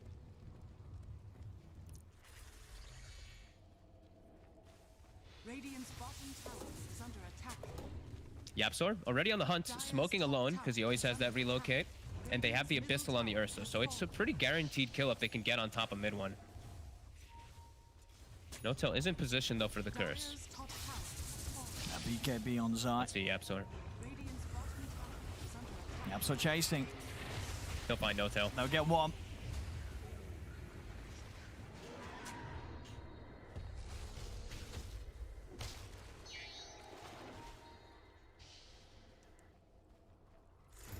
Immediately sent back top. Seb, he actually chases out forward. I think it actually scared Secret for a second. They didn't go for him. They see Topson for a second though. Topson does go the right way. So many sentries covering his escape.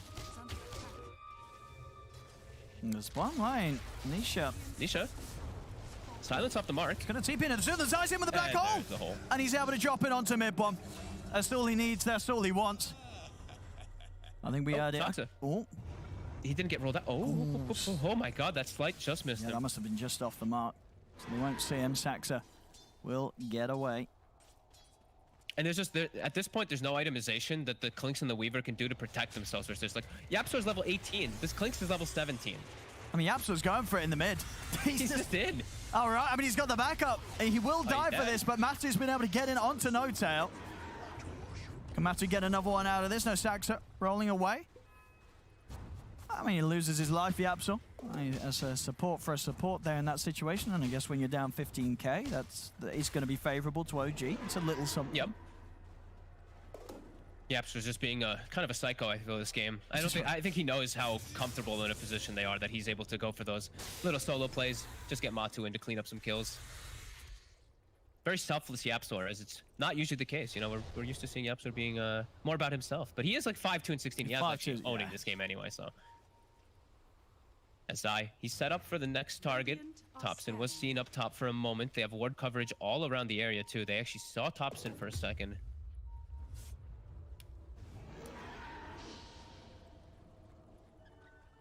Secret just chilling in OG's triangle. Topson. Go for Zai. It is a lot of damage now. Nice. With the extra But now skeletons. So if Nisha can punish him. Oh, they saw him. Oh, they've got backup detection. YapzOr comes in, drops the dust. Topson is at least able to spend up his cash. He's going to have the Deso ready for next time. Yep.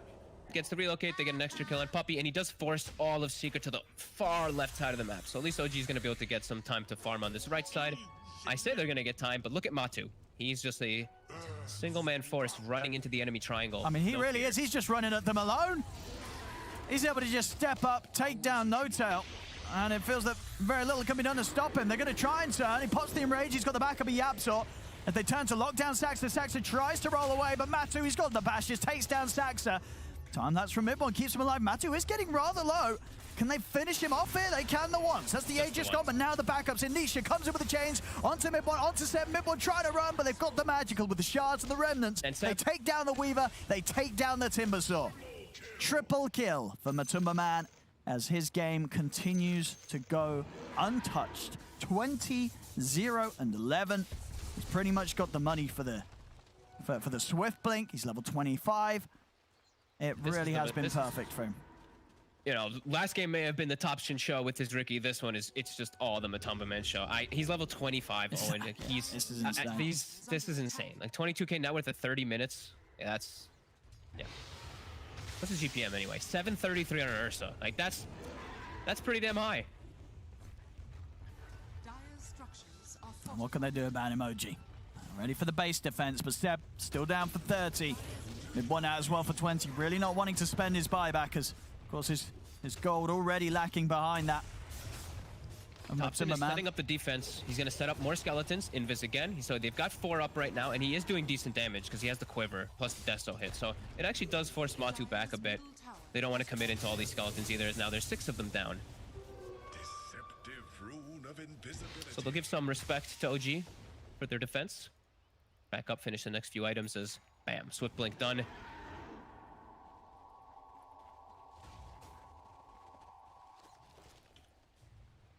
And no surprises there as well. Another item faster than the patch fastest here from Matu. Yep. Definitely. This is the best Ursa game I think I've ever seen, honestly. He's just ripping them all to shreds with ease as I mean, the tops of the mid one are looking for action up here. They're going to find Puppy. They're on Puppy? He's got the Ghost Scepter. He's fine. Matu's actually just going to jump straight in. He's got no tail. He's just going to go straight in onto no tail. Look over towards Saxon. Saxon's able to roll away. Matu turns towards mid one, but mid one gets the time lapse off in time. They've got the detection out, dust in place. They roll straight over towards him. They lock him down. God. No chance for mid one in another fight. And they're relocating. They're cutting them off. Saxa heads north. And Nisha. Nisha's on his tail. Straight in with the remnants. Can they find him? Oh. Saxa. Oh, he's very far away with that cliff movement.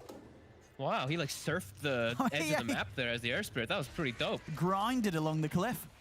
Yeah. But Matu, he sees another target. He saw Clink show himself in the mid lane, so he starts running at him immediately. There we go again. Look at the Matu. distance covered here. There's no chance of catching this spirit. It looked really cool. Like, I know usually we see it. Usually you end up like flying off of the map, but the way he lined it up, he was like right on the edge of it, just skirting it. It was nice. A nice visual thing, but not so much in the game for them as OG still just really getting bullied here by Secret. Poor mid one especially. Never able to do anything in the game. 2-7 and 5 this week. Oh, and Seb. Fully addressed, and Seb. Oh, Matu's just in again. Oh, Matu, he sees the Every target. time he sees no tail, he just Oh, jumps no tail. straight away onto the Wyvern. No holding back from Matu. He'll step towards Seb. Seb getting low. The disarm comes to an end. Matu picks up another. He's over towards Thompson. He'll take Saxa instead as Saxa presents himself, rolls in. Matu quickly tears him apart. 24-0-12. 322 last hits. My God. Thompson, he's setting up the army.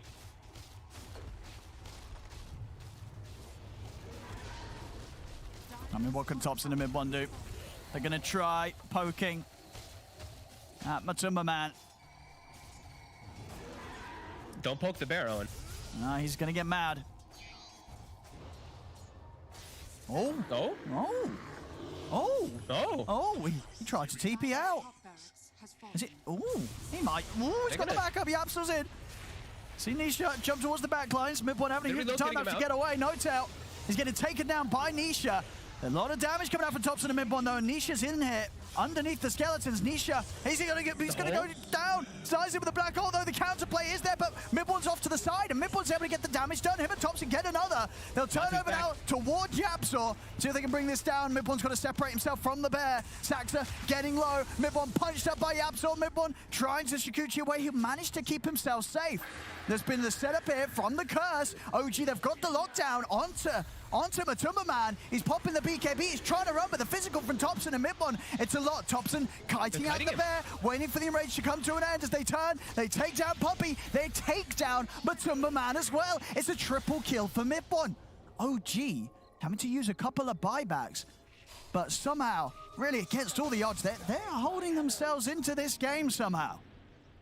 They took that fight really nicely, actually. Just maybe Matu being a little bit too eager, just standing up there, taking a bit too much damage. They have to relocate and reset themselves. So while that relocate happens, Nisha commits in, and then the black hole comes off to try to follow him, but the Ursa wasn't back yet. He was still getting relocated back. OG with the numbers, able to actually take the fight for the first time in this game. Finally. I mean, the Ursa was back yet, and on OG's side, Midbon wasn't caught in the black hole, so he was able to still do a significant amount of damage onto Zai. As we see it here, out to the side. Sure, he locks them down, but Midbon's able to still go to work, and by the time the black hole's ended, Zai, he's straight up dead. Yeah, mid one, he did a great job kiting this fight. I just was watching him for the most part. Yeah, He was really getting they in and couldn't out quite of it. get him. Yeah, they couldn't stick on the targets. They did a great job of kiting out Matu. And now they finally get space on the map, move out, pick up some couple items that they desperately need in the game, and maybe some signs of hope for OG. Still a pretty tall mountain to climb for this game, but definitely some signs of life. Absolutely. They need a few more of these, a fair few more of these. But they've already managed to shut a 27k deficit down to 17. So they're definitely turning it in the right direction for themselves. That's bottom lane. Nisha. He should be fine it. Able to dodge that roll from Saxa. he's still a very tough kill. You know, the only reason that Nisha did die is because he committed. He full committed with all of his remnants to get into that fight there. Usually he should be able to just swing himself out because he's got 33 armor. He's also level 25 too. He's got Elven Tunic. He's got all this evasion and stuff. So he is very tanky. He just did overcommit a little bit. Secret overplaying their hand a bit. Still in a very comfy spot. As Matu, they're going to check out that Roche. It's going to spawn. He's going to kill it with ease once he looks to start committing.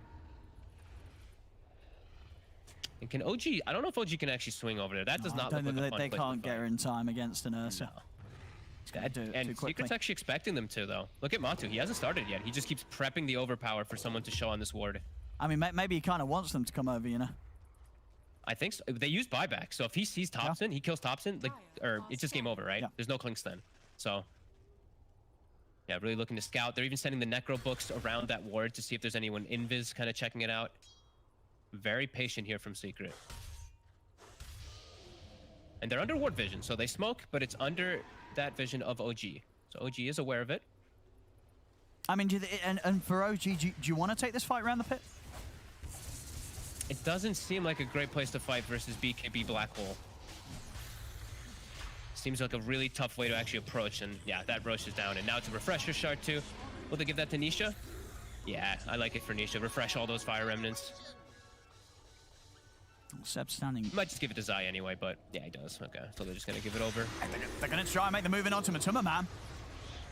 The Yules here wasting some time in the enrage. Matu getting taken out for now by Puppey. Over to the side, Nisha having to step away from Thompson and his skeleton army. And move over towards Nisha, chasing him down, forcing him to jump back yet again.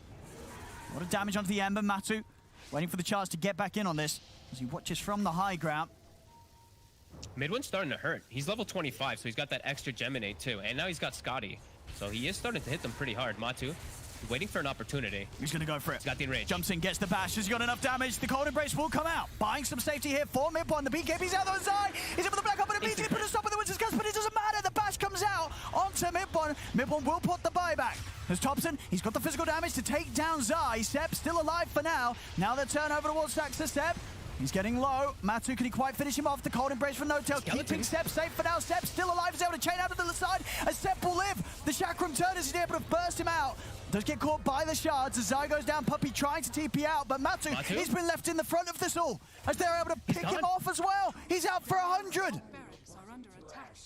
Oh my god, and now the Clinks also hits level 25. A lot of buybacks again. OG, they did have to use 3 to just join back into the fight to protect themselves, but a pretty decent one is Matu. He's gone for 80 seconds. Oh my goodness. Look at the army of skeletons that Thompson was able to lay so down much in that damage. fight, by the way. It really was. Like, Nisha had to cheese and reset and run away, which got the Ursa isolated. And now Tower being brought down very quickly. Yep, so trying to fend them off. With 2 heroes down. Of course, you know, now at this stage, as we can see, a lot of buybacks being used over the past 5 minutes from OG to allow them to turn this. So still in a risky position if they lose some of their cores.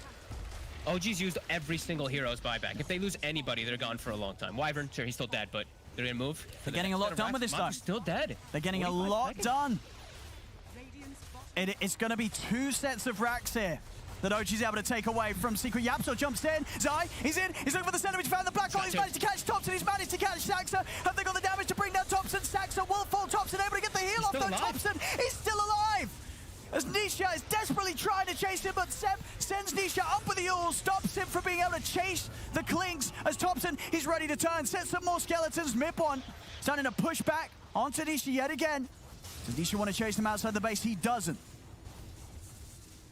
As we're Got the level 25 Clinks, and did you see what item he purchased? He's got the Helm of Dominator too. So what's the strat here? You get yourself a huge creep with high HP and just eat it, and then you have this bonus from your level 25, so it's like this 50%, 150% bonus, 17% damage bonus too. Pretty huge. He's always gonna have the creep available to eat now. And somehow OG in these last few fights have been able to take it with these buybacks. But now, as we've mentioned, they have no buybacks available on absolutely anyone. So they have to be really careful in this next fight. They're really bringing it to Secret. Matu, he has to get protection. When he starts getting kited around, when he starts getting focused on by the Weaver and Clinks, he needs a little more help. Yeah, that's insane. This Helm of the Dominator, it's a That's an insane amount of health and damage. Uh-huh. Does he have the creep ready? He does, right? Right next to him? Yeah.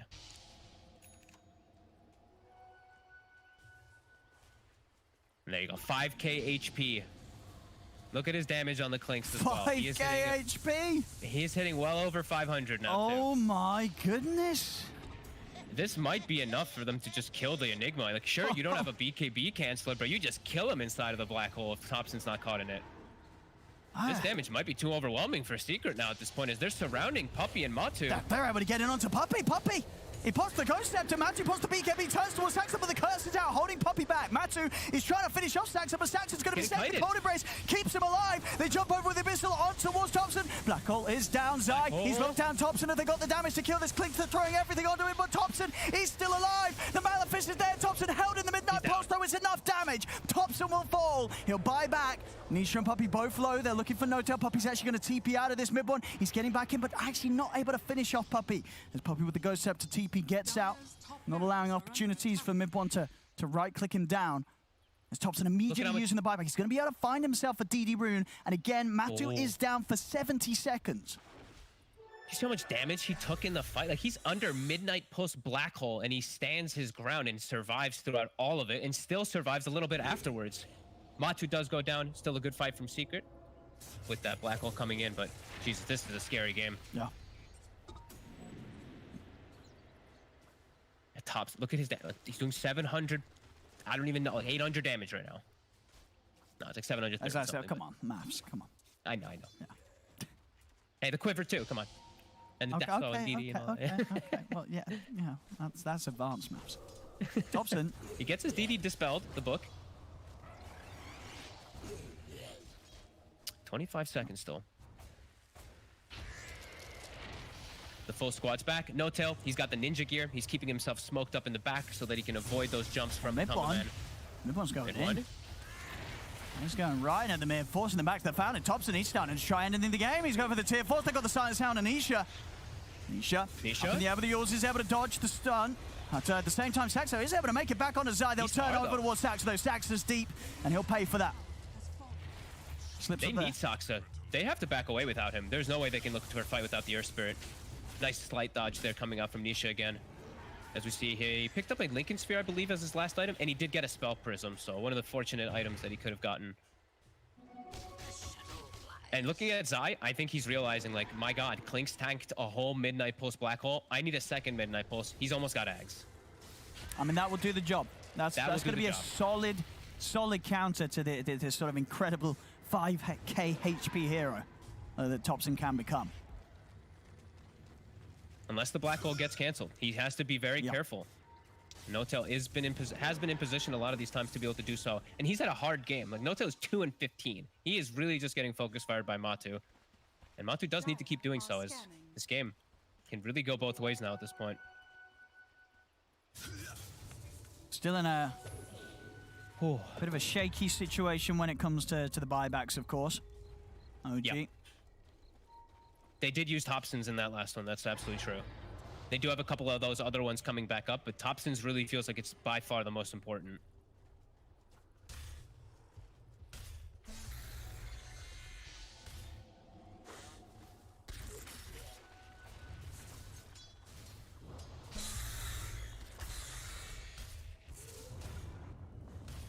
I mean, at this point as well, with the way that OG's being able to hold on, like, do OG need to play on the aggressive, or can they sort of play this waiting game against Secret?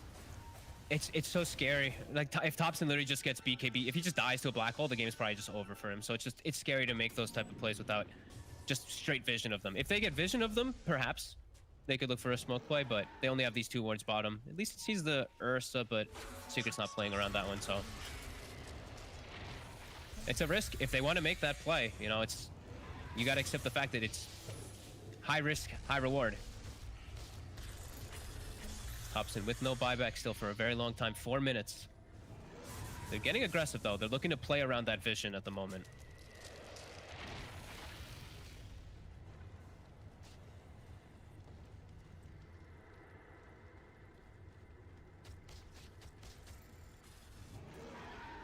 OG just buying time here for those buybacks to to be in a bit more of a comfortable spot, as Mid1's going to have his back in 10.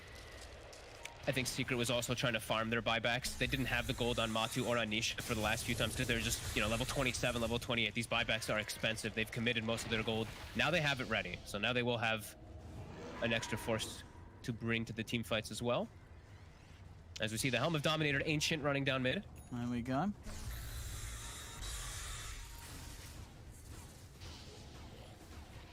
We'll die here, though. The last of the dinosaurs.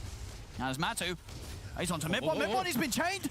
They've got the cold embrace. Winter's Curse looks down Matu's eye. He's getting in position for the black hole. He's going to be able to drop it. He's been able to find the three of them. He's locked down Mid1, but Mid1, he's going to go down. He buys back straight away. Can he get back in on the action, though? Over to the side. Nisha being locked down. They've lost Saxon. They're moving it on to Thompson. The cold embrace buys some safety, but Matu's just able to build up the swipes. Thompson caught straight in front of the bear. As he goes down for good, dead for 2 minutes. Secret roll over towards No Tail. As this is the sort of fight that really puts OG back in the position they were finding themselves very early this game. Mid1 and Saxa, can they find any sort of pick-off really to break apart this potential push from Secret? They have to cause some type of havoc here because it's 100 seconds with no clinks. Secret, they scout out the Roche. It's not up. It's about up in 40, but they're going to look to run down in lane right now. It's 40 seconds before their Enigma does spawn, but Zai, he hits hard in that fight. He gets the black hole onto the 3. They don't have the cancel. They do kill him pretty quickly, but it does enough of the control. It gets Mid1 taken out and Seb. And then Thompson's just alone. Sure, he's got his little army of his skeletons, but versus these 3, he's got no hope. The Secret walking up onto the high ground. Big gold injection too. Matu now 6k gold. And they know Thompson's not back for That's a a long very time. Long time. Like it's the whole duration. Mid1. Ooh. They're going to try and turn onto Yapzor, but Nisha's coming in. Hanky.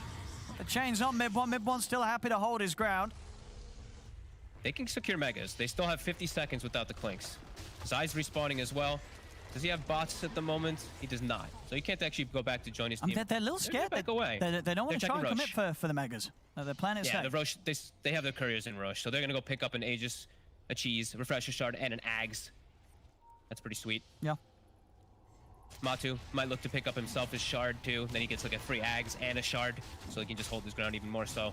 Because he is full slotted, so. He's easily got the money to do so as well. Yeah. Nisha also getting another form of control. I was waiting till he did upgrade it. He's gone for the Gleipnir. Very effective this game versus those mobile heroes. Timber, Weaver, Clinks, Earth Spirit. Super late pickup, but it will prove to be pretty effective versus these as no BKBs. They only have like Mantas and stuff and SNYs to prevent any of those roots. And yeah, Ags on Ursa. Who else got what?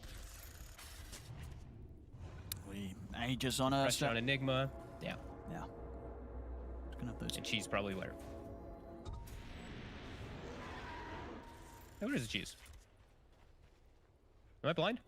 Yeah, it's on Nisha. Nisha's okay, Nisha's got that one. in the backpack. I was like, am I blind? What's going on? A DD? Ooh, DD spawn stop. Oh, there we go. There we go.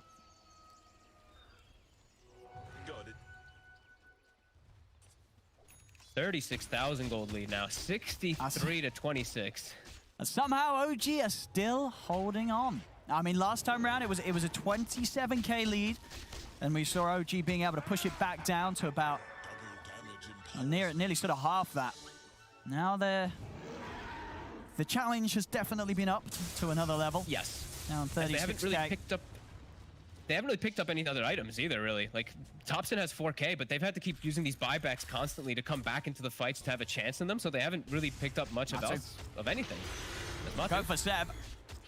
Seb is getting a lot of stacks here built up upon him. The Winter's Curse. Lockdown Matu, give chance for Seb to try and get out of it, but Nisha's onto the back lines. He's in onto No Tail. No Tail pops the Glimmer to try and keep himself safe. Seb and No Tail both rather low. The DD's been popped by Nisha here, and over to the side. Tai's got the black hole, and Saxon's rolled straight into it. He drops the black hole, takes down the two of them as he locks down both Mid1 and Sax, so they're both out of the game for 2 minutes. And now they move over to catch Thompson as well, as Thompson, he'll try his best to run, but they've got the catch with the chains to bash. Thompson's down. He does have buyback, so does No Tail, but this time it's going to be 100 seconds without Mid1 and 80 without Saxa.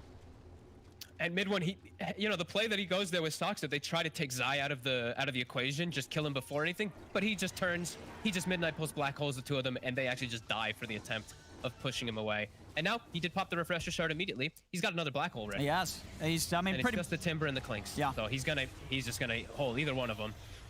One of those would definitely end the game here if it's not going to end already. The Secret with 44k lead, ready to claim the Megas. Dire's bottom tower is under attack. We'll see what OG's got left from themselves here. Dire's bottom tower They gotta just watch. At least wait till they have the Wyvern up before you do get caught. So at least you have a way to prevent one of the black holes a little bit. Zai popping the midnight pulse down. He knows the Stacks who tried to reclaim the gem. As yeah, they're moving in onto Step. Step is in trouble. He needs help, and he needs it now. Cold Embrace helps him for a little bit of a moment. Curse will look down for the sniper. Zai's in. Black holes down onto Thompson and onto No-Tail, as that should be enough to end the game. There'll be a buyback coming out from No-Tail. The Lotus Storm bide a little time. No-Tail jumps in. Cold embraces himself. He's got nothing else to offer here. As Matsu moves over to the Wyvern, GG is called, as Secret will finally be able to close out this game through a quite a lead here. 53k gold advantage at the end of it all. As OG, they certainly fought well whilst behind, but just not enough to shake Secret off their road to glory here in this third game, folks. No, they fell apart way too much in mid-game. I'm very impressed how they took those later fights, though, being at this huge deficit. I think Secret may be getting a little too overzealous with Matu, like, TPing out in their faces, and they get turned, and then game goes a little bit longer than they probably wanted on Secret, but my god, Matu. That might be one of the most crazy kill scores I've ever seen.